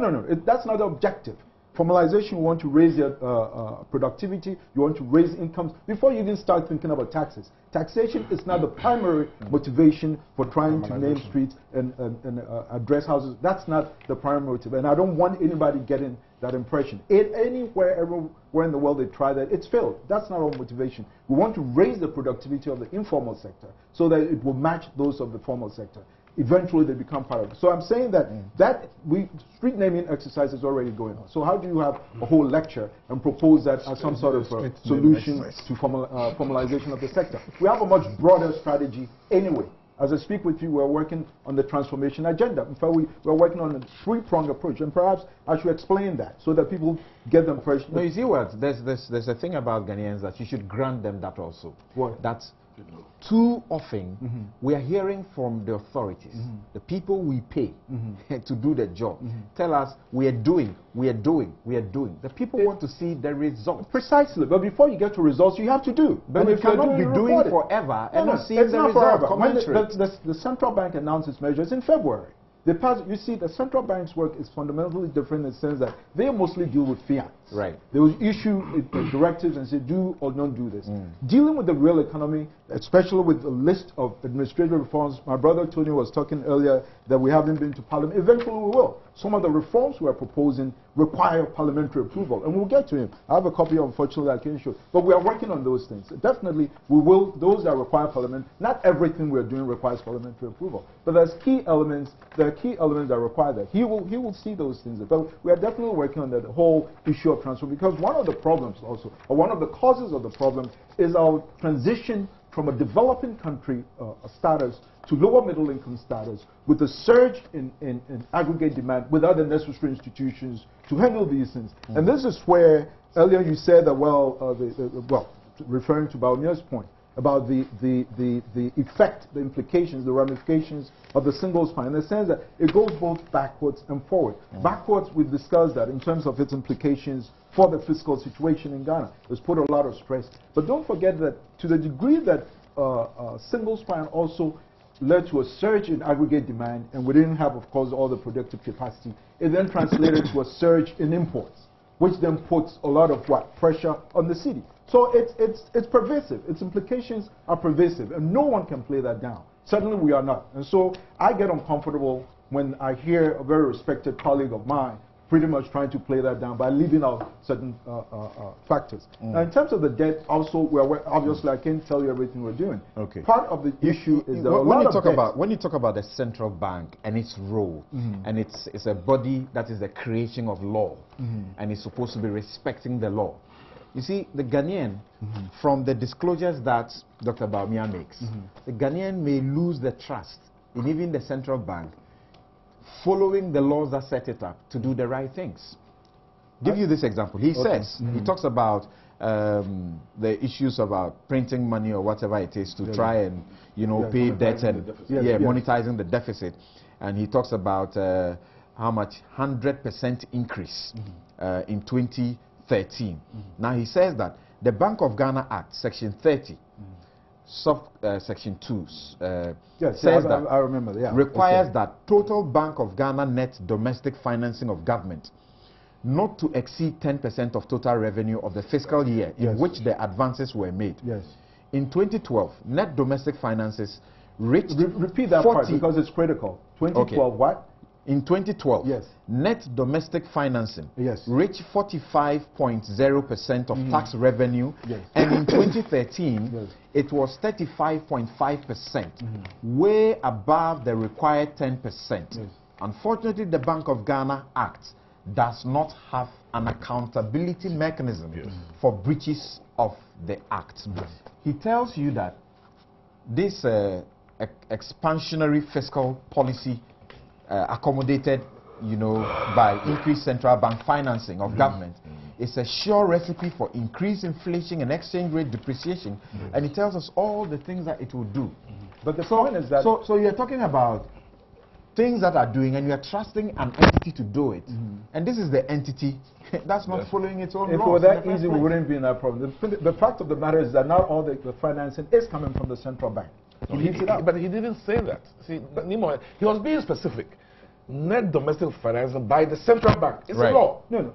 It's a law. Yeah, I know there's a law. That you 10%. The price in a row. No. He knows that you get it from banking, non-banking. Yeah, non-banking. So make it clear. But when you state it that way, I'll let you speak. Yes. Again, you are needlessly confusing the public.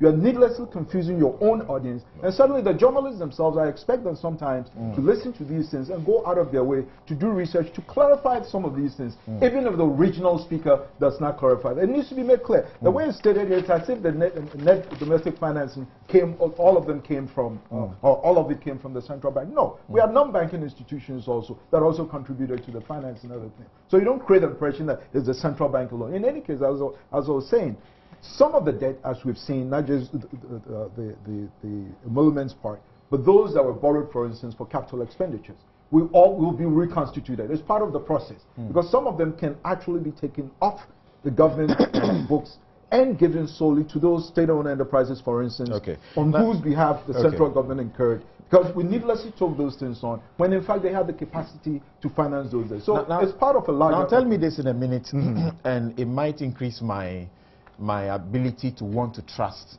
the entities that are supposed to help ensure fiscal responsibility.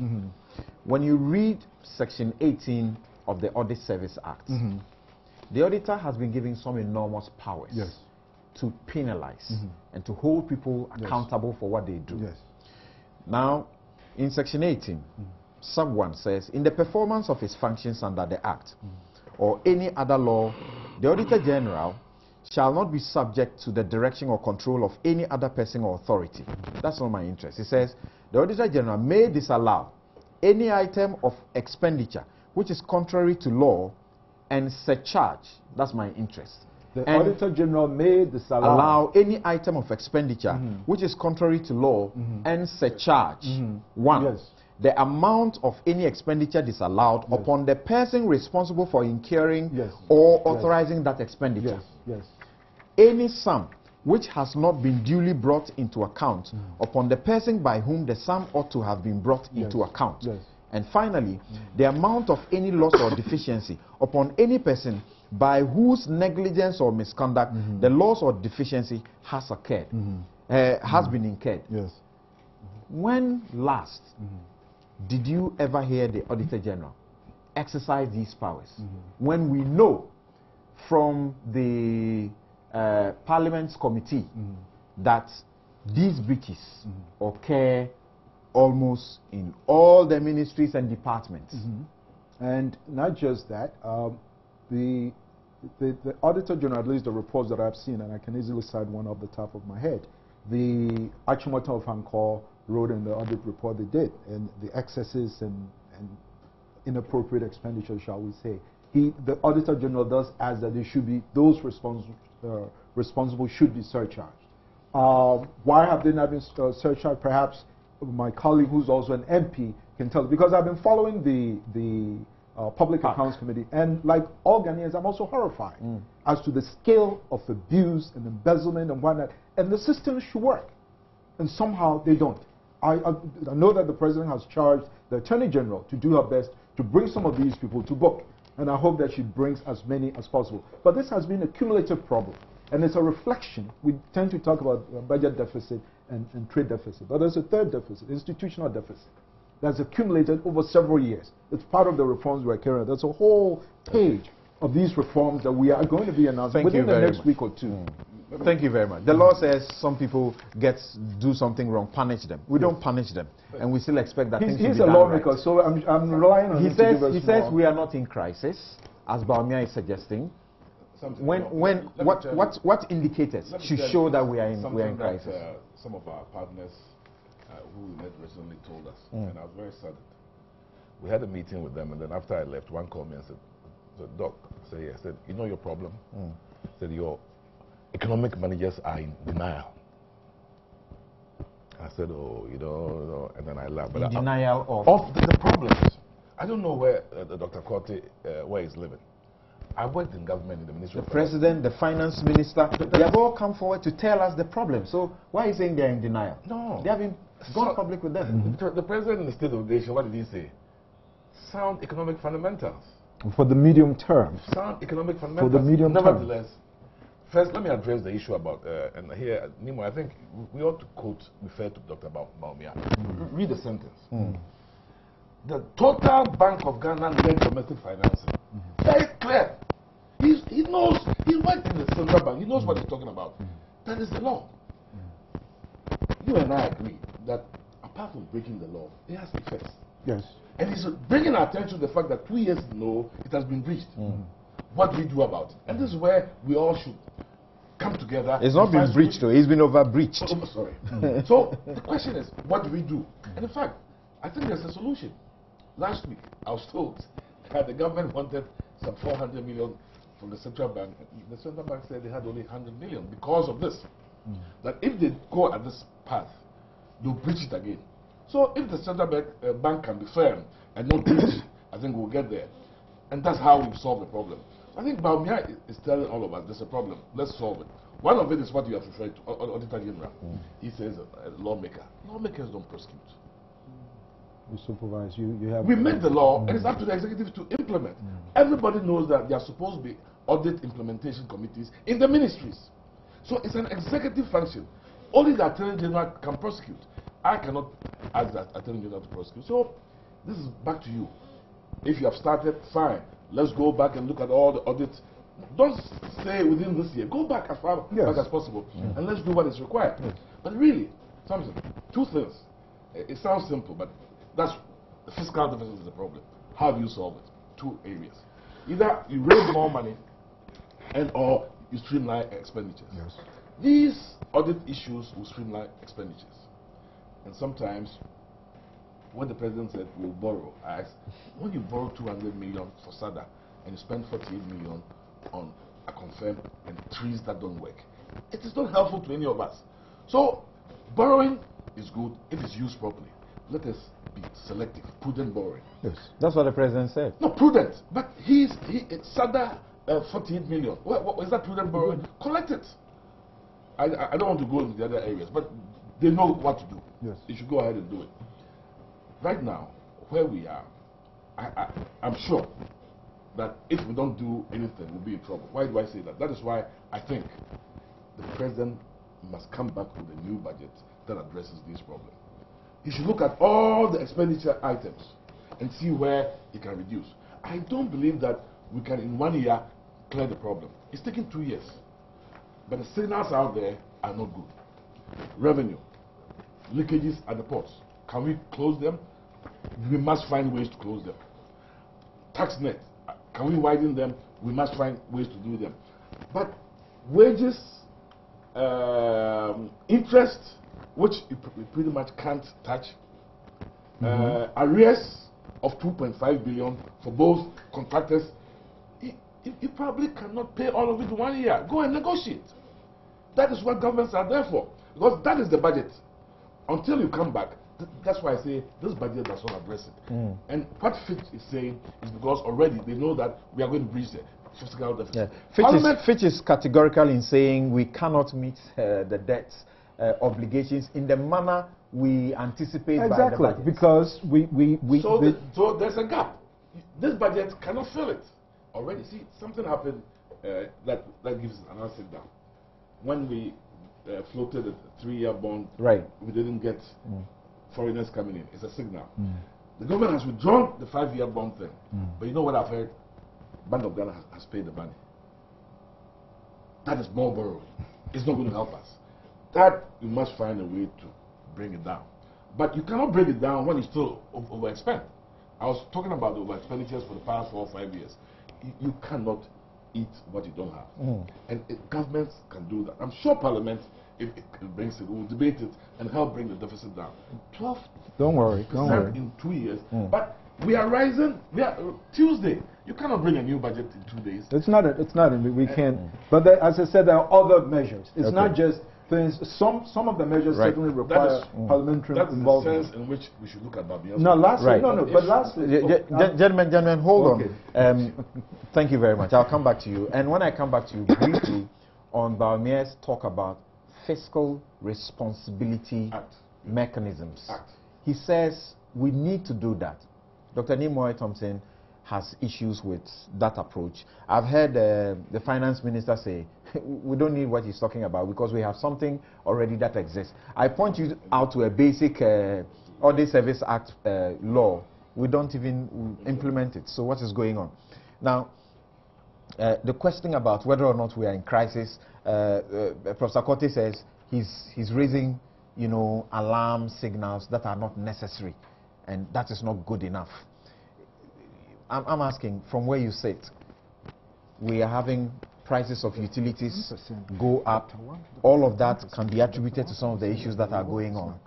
At what point should we admit that we have a problem that is beyond what we are trying to describe it, and we should call it a crisis? I have been listening to the debate, and if you want the debate to be about Bawumia, it can be about Bawumia. Is that okay? But if you want the debate to be about the issues, it can be about the issues. It's Bawumia who is elevating or bringing out the issues for debate. That is the fallacy of what is happening. Let's go to the issue. No, it's important. No, it's important. What are the issues? I mean, the first thing Bawumia says is that the Bank of Ghana should reverse the forest measures that it announced. Right, because... Is that okay? Now look at the statistics. Look at the statistics. In January, the depreciation was 7.8%. When did they announce the measures? In February, isn't it? In February, the depreciation went down to 5.5. In March, the depreciation as at today is 4.5. And even in the forest bureaus, the depreciation is even much lower at 2.3%. Why? Nothing is having a positive impact. Who are buying dollars at the border? The point is that they're buying them in sacks. Oh, it is having a positive impact. Right. Whatever. That's what the statistics issue. Okay. Unless you have some other statistics that shows that it is not having a positive impact. Oh, yeah, it can be temporary. But the fact is that it is having an impact. They are achieving results. So that tells you that Bawumia's recommendation is clearly not the best. So why do you think that on everything that he has said, and that's why right from the beginning I said, look, let's start from his recommendation. Let's start from his recommendation. And I'm holding the budget. You agree that the policy engenders capital flight? Yes. Oh, listen carefully. Temporarily, there was a misunderstanding. There was a clear misunderstanding of exactly what the policy issues were and the implementation. And after that, the Bank of Ghana met industry, met the bankers, and etc. I have met bankers who have told me in private that we can't say this publicly, but the policy measures, unless you are doing something that you are hiding and you don't want anybody to see, the policy directives of the Bank of Ghana are the best for any country. In fact, maybe they need to do a lot more education. Some of them even recommended more. Yeah, they need to do a lot more education. More. Because I'll admit to you, I'll admit to you, Mr. Yaraga, that myself, it is taking me time to properly, appreciate what the measures really are. That's true. I have a Forex account. I can tell you for a certain period, I'm reluctant, I don't know for what reason, to go and put my money in there. Yeah, the fundamental issue, excuse me, the fundamental issue has to do really with wanting to store your money in dollars. Exactly. That's really where... Not getting it back in dollars. Well, I mean, the point is the legal tender in this country is finished. Are you going to buy the Why? They say if you want to keep money, no, the legal tender in Ghana, the legal tender in Ghana is I want to pay fees and I want to use dollars. Yeah, excuse me. So that's one thing. The statistics so far shows that the policy measures are having a positive impact. Right. Even if you say temporary, let's go forward and see whether it will change. But for now, that's what they seek to achieve, and they're achieving it. But then they said there are other fundamental issues that government has to deal with. Exactly. If you take all that Bawumia has recommended, and you also take the budget for 2014, and this was extensively debated in Parliament, everything has already been decided on as a measure that the government is implementing. Why? Fiscal discipline, what does he say? Says we should not spend beyond our means. We are already agreeing that we shouldn't spend beyond our means. We've stopped awarding new contracts. Listen, government places a freeze on contracts unless the contract is absolutely necessary. So you are cutting down on your expenditure. That is clearly being done. Secondly, you talk about we checking borrowing. And it's true, we've indicated that you will not be allowed to borrow unless it is absolutely necessary. And then also, we are restructuring the borrowing arrangements so that if you want to borrow and you are an agency that has internally generated funds, we see if you are capable of paying your debts, and then you borrow on your own account. It doesn't show in terms of the national data on loan and etc. Now, talk about our interest rates being very high and we struggling with that. Yes, we admitted that. And so he's been struggling to restructure the whole debt arrangement so that we have longer term bonds and then with lower interest rates, so that will give him enough policy space. You talk about revenue mobilization. A whole set of measures have been announced in the budget to deal with the whole issue of revenue mobilization. I mean, in Parliament we have the facility for tax stamp so that we can deal with making sure that we cover almost everybody, and then we increase the base. Efficiency in revenue mobilization, we are using all sorts of measures that we have announced. I mean, it's about 8 pages of measures that the finance minister announced in the budget. And so if you look at everything that Bawumia has said, is being done by the Minister for Finance. So there's nothing absolutely new in the recommendations that he's made. It will not reduce the deficit. That's the point. Listen, let me tell you the other problems. For instance, you see, people are always, let's look at the expenditure side. And I've always been having this discussion with colleagues. I said, part of the problem is the expenditure side. So let's look at what are the big ticket items. Take education. Education is taking about 30–40% of your national budget. You remember when you were finance minister? Take health. Health is also taking a huge chunk of your... These are the 2 big ticket items. As a country, we must have some discussion around education. Is that okay? Do we want it to continue to be free? If we want it to continue to be free from basic level to university levels, then we cannot be complaining here that government expenditure is too high, because already that is 30–40% of your budget. That's 30–40% of your budget. And so we are discussing this with universities and saying, look, in the universities, perhaps they can be self-sustaining. You are dealing with about 3 or 4 public universities. Today, we have added 3 new public universities. So you can look, you see the expenditure. You look at the health sector. If you look at enrollment, national health insurance in 2008, and enrollment today, it's not the same. Right. If you look at even secondary schools, in 2008, when MPP was leaving office, we had just about 400,000 students in secondary education. Today, we have over 800,000 students in secondary education.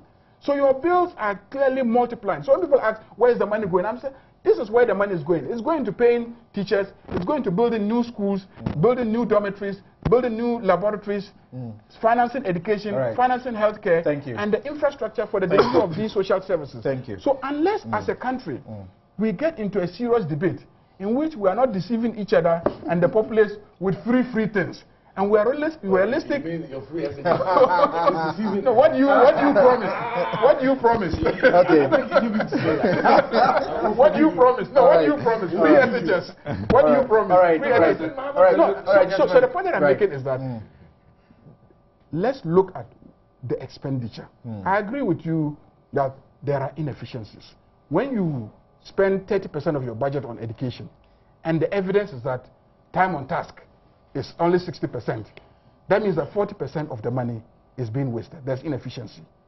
When you look at your health sector, there are inefficiencies that you must deal with. When you look at road construction, there are also inefficiencies. So I do agree with the inefficiency factor, and that in dealing with the expenditure aspect, we must address these inefficiencies. And that is why I agree with him on the institutional deficit that he also mentioned, that we need to retool these institutions and tailor them towards managing the inefficiency. Perhaps if you look at almost all the reports I have seen, World Bank reports, whatever reports on almost all the sectors, there is a chunk that is devoted to managing inefficiencies. And that if we dealt with that effectively. And so this is what we are doing. If you look at the Ministry of Finance and all the measures, the gift miss measures and accountability measures that they are implementing, they are all tailored towards dealing with the inefficiencies. Thank you very much. Now, Koku, when and Bawumia is being challenged, when he brings it home to his ordinary listener, that Koku selectively understands Bawumia. When Setekwe is saying the same thing, he has difficulty understanding. I've had publicly acknowledge the technical competence of Setekwe. He's one of the few people who speaks and I listen well. That doesn't mean that every policy initiative they've pursued has succeeded. No, but his competence, I don't doubt. Right, and I was saying, when Bawumia tries to bring it home to everybody else, and he uses the bone shaker, explanation, and the bone shaker without an absorber, and he talks about the debt portfolio, which is being challenged, and then he tries to use how much kilometer of road that can build for you. It says 15,000 kilometers of road, tarred road. He talks about 6,000 schools, SHSs. He says that this can actually solve your doomsop and solve your water problems.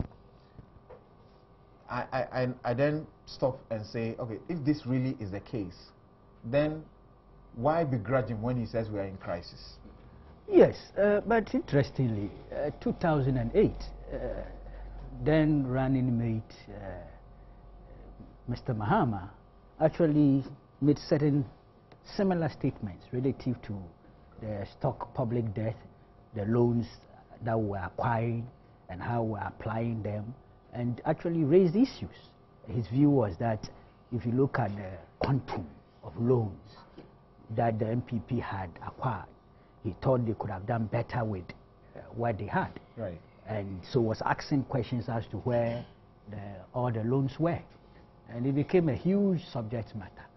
It's not the first time in Ghana. Indeed, even before running mate Mahama did so, I think we have instances in our history where this is an issue. It is a legitimate issue to raise and interrogate. But the crisis thing, and I'll go back to the Bawumia document, he sets out certain points in terms of our difficulties, the deteriorating fundamentals. Right. And he says declining, that's page 26 to 27, declining real GDP growth, increasing inflation, double-digit fiscal deficits for 2 years in a row, and likely 3 years in a row. Right.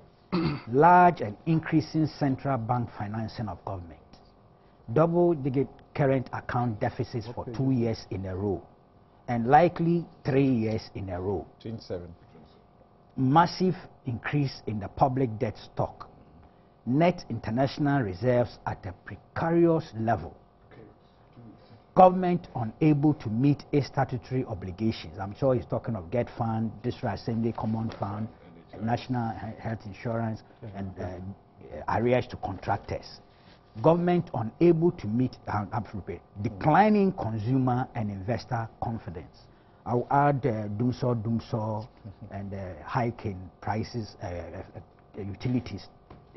You're not adding, he says it. He says it, but what I read... That will worsen the situation. Okay, it's not listed here. I'm sure it's in other pages. He spoke about people who are entities that are laying off people, jobs, and he gives specific examples of... did he say farm milk or somewhere that they had laid off a number of... Okay, so all those put together, let's be honest, it's not a pleasant picture. It's a gloomy one.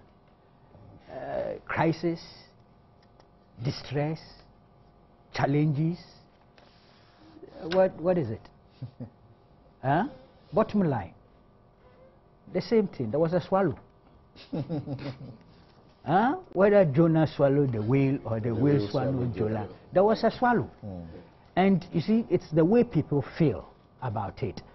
I believe sometimes it's just like even the legal profession. You hear the lawyers talk and divergent views here and there. I believe the same with the economists. But if you put all these things together, and there was an if, that if we don't do certain things, we could end up in a crisis. And I think we are near there. Even Professor Cotti, if you listen to him carefully, in terms of the drift, he was saying that we are heading towards it if we don't do something. So why are we having a huge debate over that particular one? The truth is that in terms of the reality, these are troubling times for the Ghanaian economy. There's no doubt about it. All aspects of it. One is hoping. I want a solution. I hope it's short term. I hope people will be able to come to grips. Of course, because they're all affected. Yes, that's the bottom line. When there's a turnaround for the positive, why not? We will benefit. So I'm not interested in praying for a disaster. The only thing is that you ask yourself, this thing has been a bit in a recycled form. No, you are giving assurances and nothing really happens. The same problems reoccur. It is that crisis of confidence in the ability of the managers of the economy that is, I think, creating problems. The same managers who got you a single-digit inflation rate. Yes. So it means they are capable. Yeah, but what happened to the judgment that they are not capable is what I'm asking. No. It brings crisis of confidence. We want stabilization. We want regularity of the prospects. You see, but if it's going to be recycled, today good, tomorrow bad, really, that's not the kind of quality of management I'm looking for. Okay. Same thing you're talking about. Do you recall that the first year of the government, we had a program with the IMF? Yes. So it wasn't just the government on its own. Yeah. Well, it's very likely, if we don't do anything, soon you'll be hearing another program with the IMF. Because it's simple. All they say is that if you cannot impose the self-discipline, we'll do it for you. He's looking at me. I'm sure. Yeah, but the first year IMF program. Okay, the first year program was the result of an inherited crisis from the previous year. Now, each of you 2 minutes each. Just wrap up here for me. Tell me, Professor Cotti agrees that there's a need for this fiscal responsibility, law. That takes the shape of what you say is in the U.S. Congress, so to speak. And he says that is the way to take the management of our finances from the politicians. What do you say? You can never take it from the politicians. That's why we elected to go there. But I sometimes it is not that we don't have the law. See, this act, Baobia quoted, it's there, it's been there for a while. But where is the sanction? Which one is this? The Bank of Ghana. Oh, the Bank of Ghana. Financing. I told you that 4 years in a row, government has breached the Appropriations Act, whose job is to sanction government. So we must decide ourselves that if a government does a certain thing, there must be room to sanction. And unfortunately, our decision now is that the sanction comes in 4 years. In the meantime, we have a crisis. Nevertheless, I think that we need to see, my worry is that 9 months is all we have. Why do I say that? Because 2015 becomes the political season. If we don't do, I think the government should admit it so that when sacrifices are going to be made, people can accept it. Because if you don't do that, then when you say that everything is fine, why should I sacrifice? So it is clear. I think all of us agree that the fiscal deficit is at the heart of our problem. That's what Babia is saying. And he's suggesting that I said in January, government must do something. Come back with a new budget to address what is obvious to all of us. Right. I think we'll be going forward. Dr. Thompson, you disagree that there's need for this Fiscal Responsibility Act? Not necessarily. We need some fiscal restraints, certainly, whether it takes the form of Fiscal Responsibility Act, the strengthening of existing institutions or laws. It's all on the table. We need to discuss I've heard that. you say that what he's proposing is along the lines of what you have in the U.S. and it's unnecessary. When you guys interviewed me, and I'm not sure, again, during the interview I made it clear that I did not listen to him, but I had read portions. statement. And after the interview, I went back and read it, and I did not see the Congressional Budget Office unless he said that off speech, because I was responding to the what you said. He had recommended that we should have a Congressional Budget Office. And I said if he recommended that, then I disagree with him, because the Congressional Budget Office, the CBO, is a technical organization within the Congress. It has no policy mandate. It's supposed to just do analysis and give it to Congress. So he talked about the Fiscal Responsibility Act. Yes, yeah, the Fiscal Responsibility Act. And then yes, I said that, well, that even goes back to the previous government. I remember Barry even talked about it in one of his budgets, either 2007 or 2008, and said that it's perhaps a political economy issue that we need to interrogate more. But all options are on the table. Fiscal Responsibility Act or not, we just need to have fiscal restraints on a number of fronts. Issues of the scale of the public service I mentioned, that we need to interrogate that. Are we really comfortable with that? How do you discuss having such a Fiscal Responsibility Act when the finance minister, the man at the helm of affairs, says that there's no need for it? I said fiscal restraint. That we have sufficient mechanisms that should take care of the situation. So why is it that the Bank of Ghana lends over 10% and nothing has happened? No. I think you're not listening to the point I'm making. That fiscal restraint, of which the Fiscal Responsibility Act could be one. There could be any other things. Sometimes even simply strengthening existing institutions. The same finance minister has been telling you about giftness, for example, as a way of having a better handle on expenditures. In Baumia's list of recommendations, most of which are either existing or old or whatever, he talked about us using biometric technology to keep track. We are doing that. I can actually take you to the finance minister and show you a whole department devoted to that. Unfortunately, the same Ghanaians who want the government to do something are the very same people sabotaging the system. They go in there, they claim that they are 10 years younger than they should be. So a procedure that should take one step now takes 2, 3 steps. So we all need to put our hands we'll take a break at this point. We'll come back. I'll read a few of your text messages in this area to you, and then we'll wrap up the discussion on maybe questions of the ferry, the baby matter, how we deal with it. This one from Dr. Park. You know him, he's a presidential staffer. He says something. Government is not just tackling institutional deficits, which usually lead to fraud against the state, but we are bringing those working to undermine the system to book and are retrieving monies. The President's Revenue Tax Force has retrieved 320 million from bonded warehouse fraud.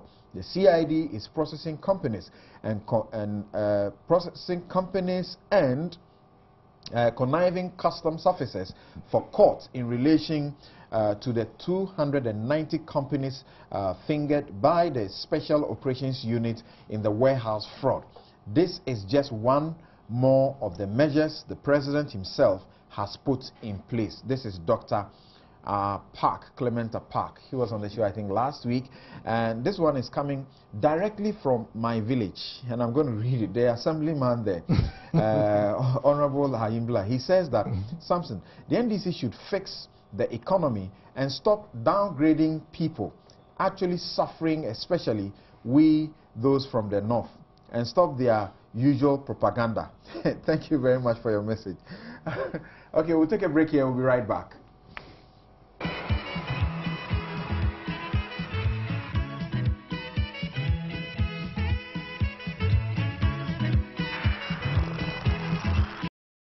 Thank you very much. We are back, and this show is kindly brought to you by the kindest sponsorship of Lipton Tea, that is inspiration flowing from nature.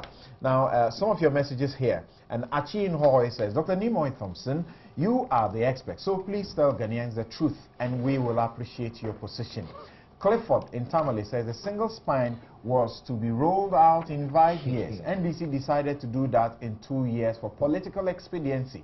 This is a policy matter, and the government cannot run away for using a wrong policy decision. Ahmed Sani in Tamale says, Dr. Nimoy Thompson is not helping us to understand the analysis. Dr. Bamia came out with the figure, and you are disputing it.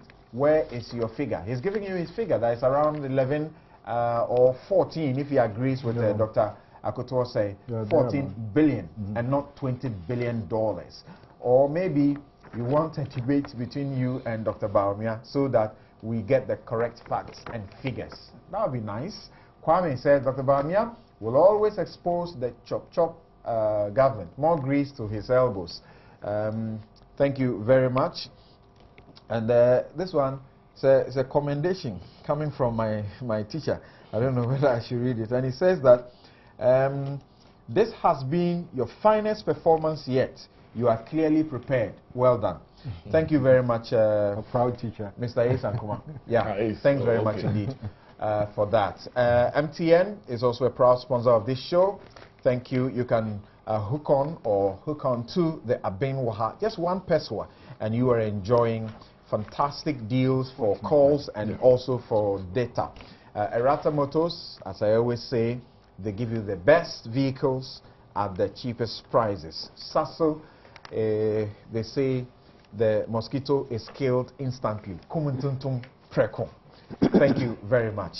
Now, let's see if we can quickly deal with, and I'll give you the two issues, so you just comment briefly and then we go away. I'll start with Abdul Malik. We know about the Adome Bridge closure. It's for 2 years. We are told it was planned. Unfortunately, those who are using the place now don't feel this was really planned because they have had to go through a lot of frustration. We are told about more,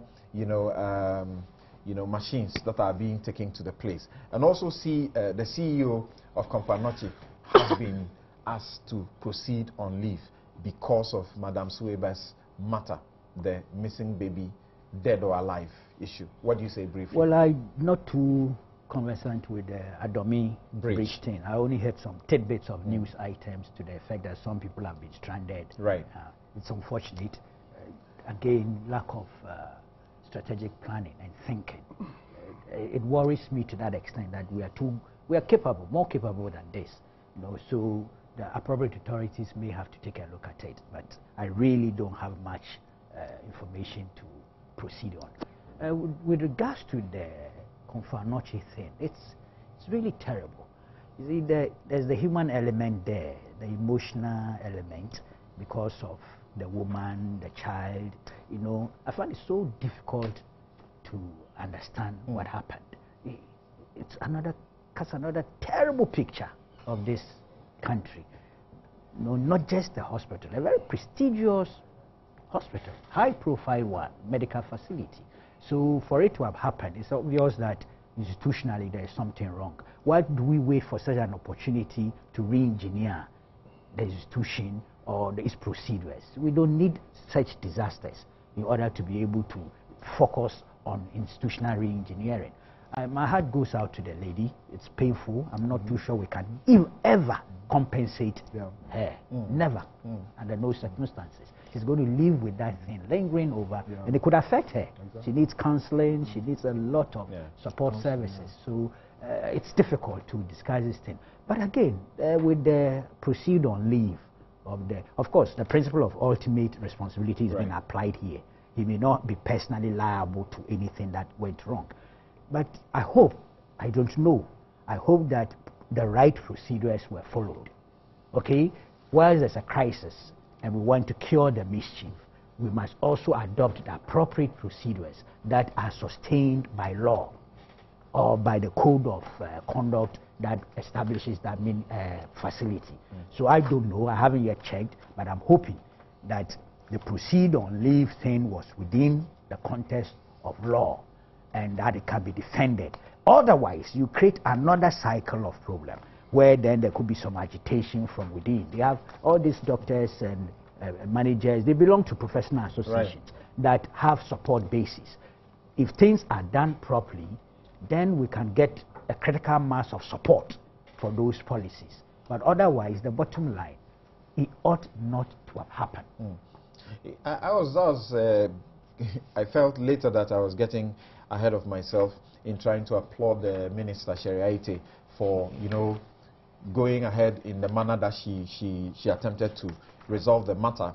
But subsequently, the Member of Parliament for Asawase, Muntaka Mubarak, has come to say that the suggestion that, look, this baby was taken and may have been, burnt because it was dead already, put in the incinerator, will not be correct, because they have evidence to show that the incinerator was never activated before, during, or after this incident. Yeah, I mean, those things, it puts the hospital in a very terminal situation in terms of integrity.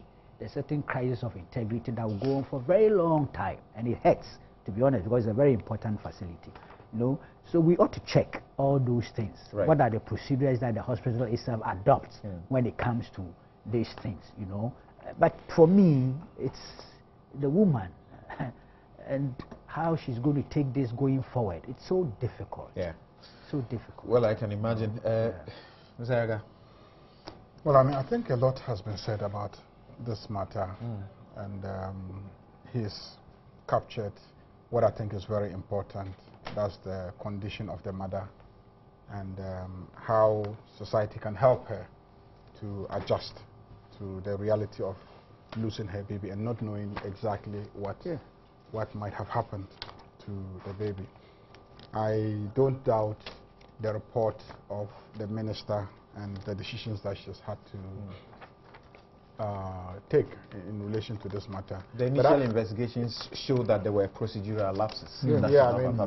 But that's the key thing, because it's not just that hospital. I mean, this is an opportunity for us as a country, and especially in the health sector, for us to begin to take serious the various procedures in our facilities. And it's not just Konfanochi Teaching Hospital, but all the facilities. What are the procedures? Are they being respected? Are they being enforced? This came up because people agitated and the media paid attention. But there are many other people on a daily basis who are not being properly managed. And indeed, the failure to manage their cases will create even worse conditions for them in the facilities. And so this is an opportunity for the minister to not just focus on Konfanochi Teaching Hospital, but to engage with the Medical and Dental Council about the effective supervision of what happens in all hospitals, from the community centers to the polyclinics to the regional hospitals to the teaching hospital. This is a teaching hospital. Right. I mean, this is the highest level. And if at the tertiary level, the highest level, such a basic thing can occur, you can imagine what is happening in smaller facilities, where sometimes there's just one doctor who is overburdened with several hundreds of cases a day to manage, with a few nurses who are also overtasked. So I think there's an opportunity for us as a country to look at the entire systems and practices in our facilities, because Ghana, and I've been having this discussion with some critical stakeholders, Ghana potentially can become a center for medical tourism. Indeed, it is already happening. That's what the teaching hospitals are doing. Indeed, indeed, it is already happening across the country. And all these discussions we're having in this room in terms of revenue mobilization, we're complaining about the size of our public sector. We could redeploy them in ways that will earn us income. If we realize that we have too many nurses we are paying for and etc., why don't we also ensure that the facilities and systems attract foreign users who pay the full cost and not subsidize medical care? And that becomes additional sources of income. And this is already happening. Government is working on these issues.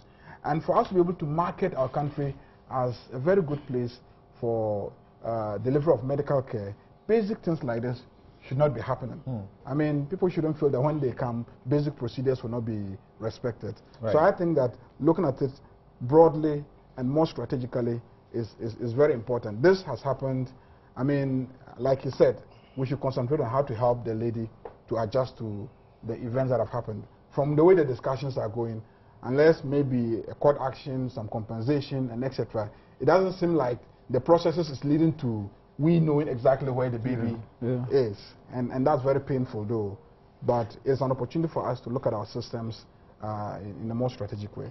So just a small point. Right. The media and the social media too have done quite well in exposing this thing and bringing it up. But I think one newspaper that I want to single out, even though we have a divergent orientation, is the Daily Post. Right. They've had a very focused and sustained interest and done very good job in that. Okay. I think we should single them out for praise. Great. That's true. That's true. I read a story about that. Simpson, I'm saddened by these two incidents. As Kweku said it's a reflection of the institutional deficits we have Except the difference here is that in the health matter, when lapses occur, the consequence is that. Yep. So we've got to pay more attention. I think that all of us need to pay attention to improving the capacity. Look, this Adome Bridge, the loan was taken about 2.5 years ago.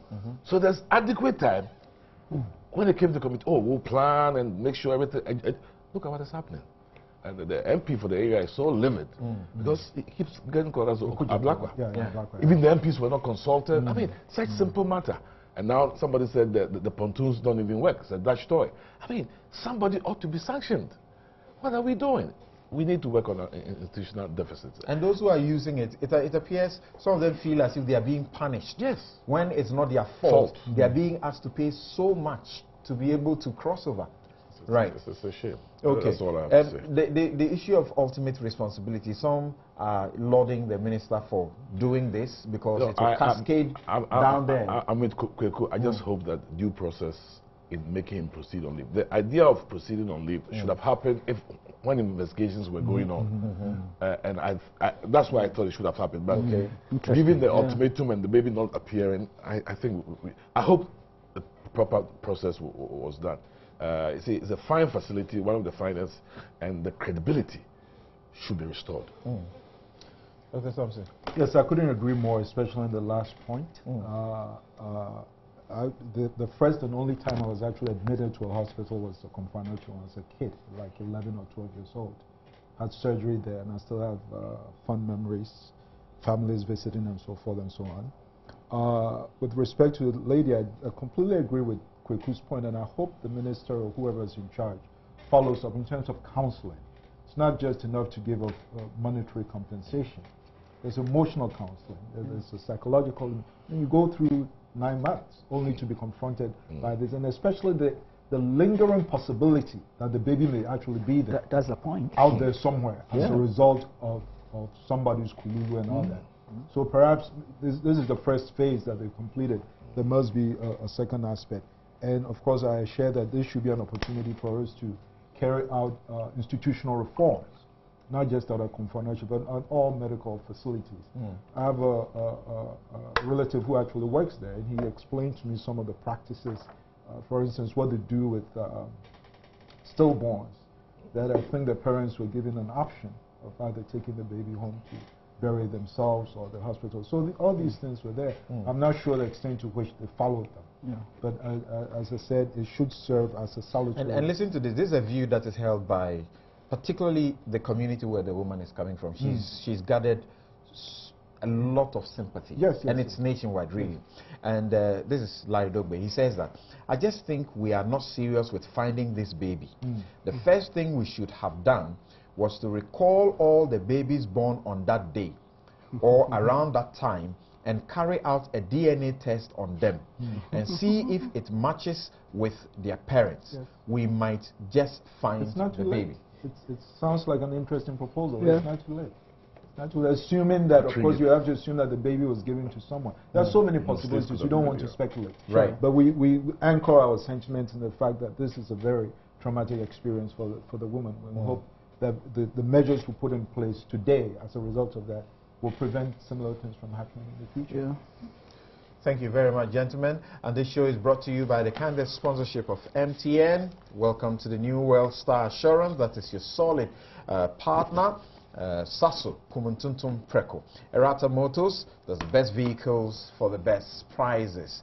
And of course, Lipton Tea, inspiration flowing from nature. And I didn't hear you on the aspect of the ferry, and there are a lot of comments here. I wanted to share one or two with you before I pick your comment on that. I think it escaped you. And again, I actually was trying within this time to raise the MP for the area, Samuel Okujeto Ablakwa. I understand that he's supposed to be in the area now, so that he can give us some, update on the situation that is happening there now, because the complaints are just too much. Well, I'm not sure it is for want of planning. Sometimes you plan and then you are overtaken by circumstances. So I'm not sure it is for want of planning. Come off it. They came to Parliament with a plan 2.5 years ago. Precisely. Come on. So that means they came to Parliament with a plan. Yes. What happened? Precisely. So 2.5 what years ago. happened? The poverty of the plan excuse maybe. me. So it's not an issue of planning. I mean, they Implementation. planned, they knew that they would be diverting traffic, they knew that there was a need to create an alternative route. They made provision for the alternative route. It just turns out that alternative is not that efficient. So what is the problem? Is that okay? I don't know. They are, What they are is the fixing real it. problem? I think they are fixing it. The fees they are charging for the pontoons are so exorbitant that, and the pontoons don't seem to carry the right weight and things and so forth. Yes, And so there's how only come one- people got stranded? Yes, because It's so slow. It takes time to get to the other end and then come back. So the time. I'm not sure that we it should goes and comes rationalize back. this. No, in can't. any way. Oh, There are nobody's 2 years. rationalizing it. They No, know. nobody, They didn't plan. Nobody's rationalizing If the it. plan was They so didn't plan poor, well. then there was no plan. Oh, yes. So poor planning, but there was a plan. You talked about the planning, right? Yeah, you said- you said there was a plan. There was a plan. He said 2 years ago they brought a plan to the house. Yes, Okay, he saw I a hear plan you. 2 years ago in Parliament for how to manage the situation, based on which he approved the loan facility, things like that. So I there was hear a you. plan. It just happens that in implementing there are challenges. So who's going to be fired? Exactly. That's the point. Why do you feel like whenever there's a challenge, somebody should be fired? But this We is pay you terrible. to do our job. Honestly, You it's have terrible. to. No, The inconvenience is too yeah, much. no. I mean, we sympathize with all those who are inconvenienced. The transport minister and the roads minister have been working at it. In fact, even the presidency, I know that the day before yesterday, there was a meeting between the NP, the transport minister, the roads minister, and all those who are concerned to discuss that very issue. See, one and of the find out. alternate routes, the Sogakope thing, Yeah. the bridge is beginning to collapse because heavy traffic. A lot of people are going through that See? route. Yes. They're alternate. Parliament, It's one of the alternate. Parliament sent a team to go there and Yes. says that they've not brought a report yet. Not yet. Not at No, all. we haven't Okay. seen a report yet. All right, I'm hearing from the production. There's a tape for those of you who have not seen that they want to play, and you see a bit of the situation there. That is not a pleasant one. No, it's not. About the Adome Bridge. Are you playing it now, or like Dr. Animo Thompson would say, Bonshika facilities. Okay. Yes. So yeah. No, but there was a plan. You can play that briefly. And Let's see. There were a lot of announcements and sensitization programs on these same issue.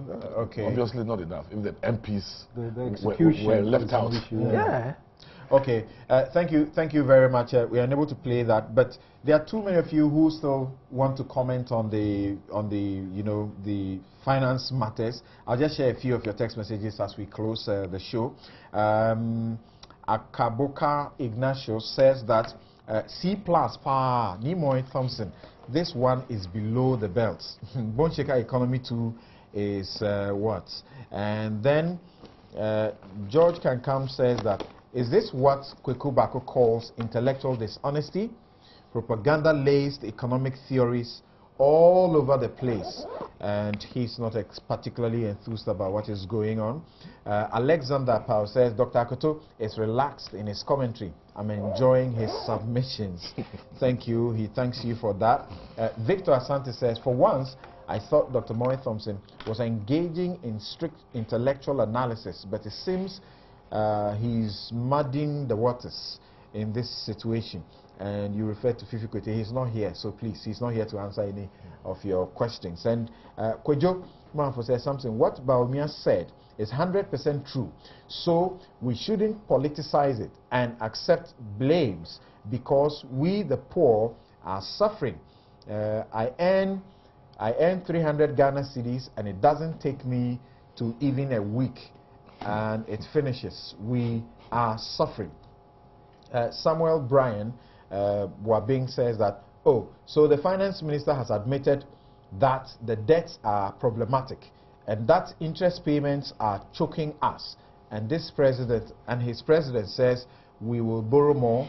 What a confused government. And maybe just a few more, a couple more. This one from Derricado. He says, so the government is already aware of the problem and the suggestions by Dr. Baumia. Then why are we still in this mess? Kweku Fosu Frimpong says, why do you add salary arrears from the previous year to wages and salaries for the current year when you want to know the impact of your current wages and salaries on your GDP? I'm at a loss. You want to answer him briefly on this? Well, that's because you're also retiring. You're not just meeting your current obligations, but you're also retiring portions of the arrears.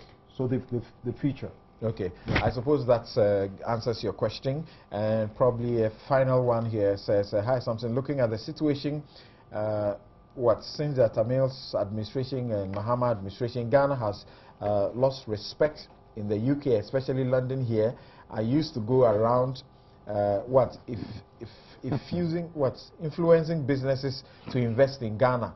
Back in Ghana, 2005, 2006, 2007, 2008.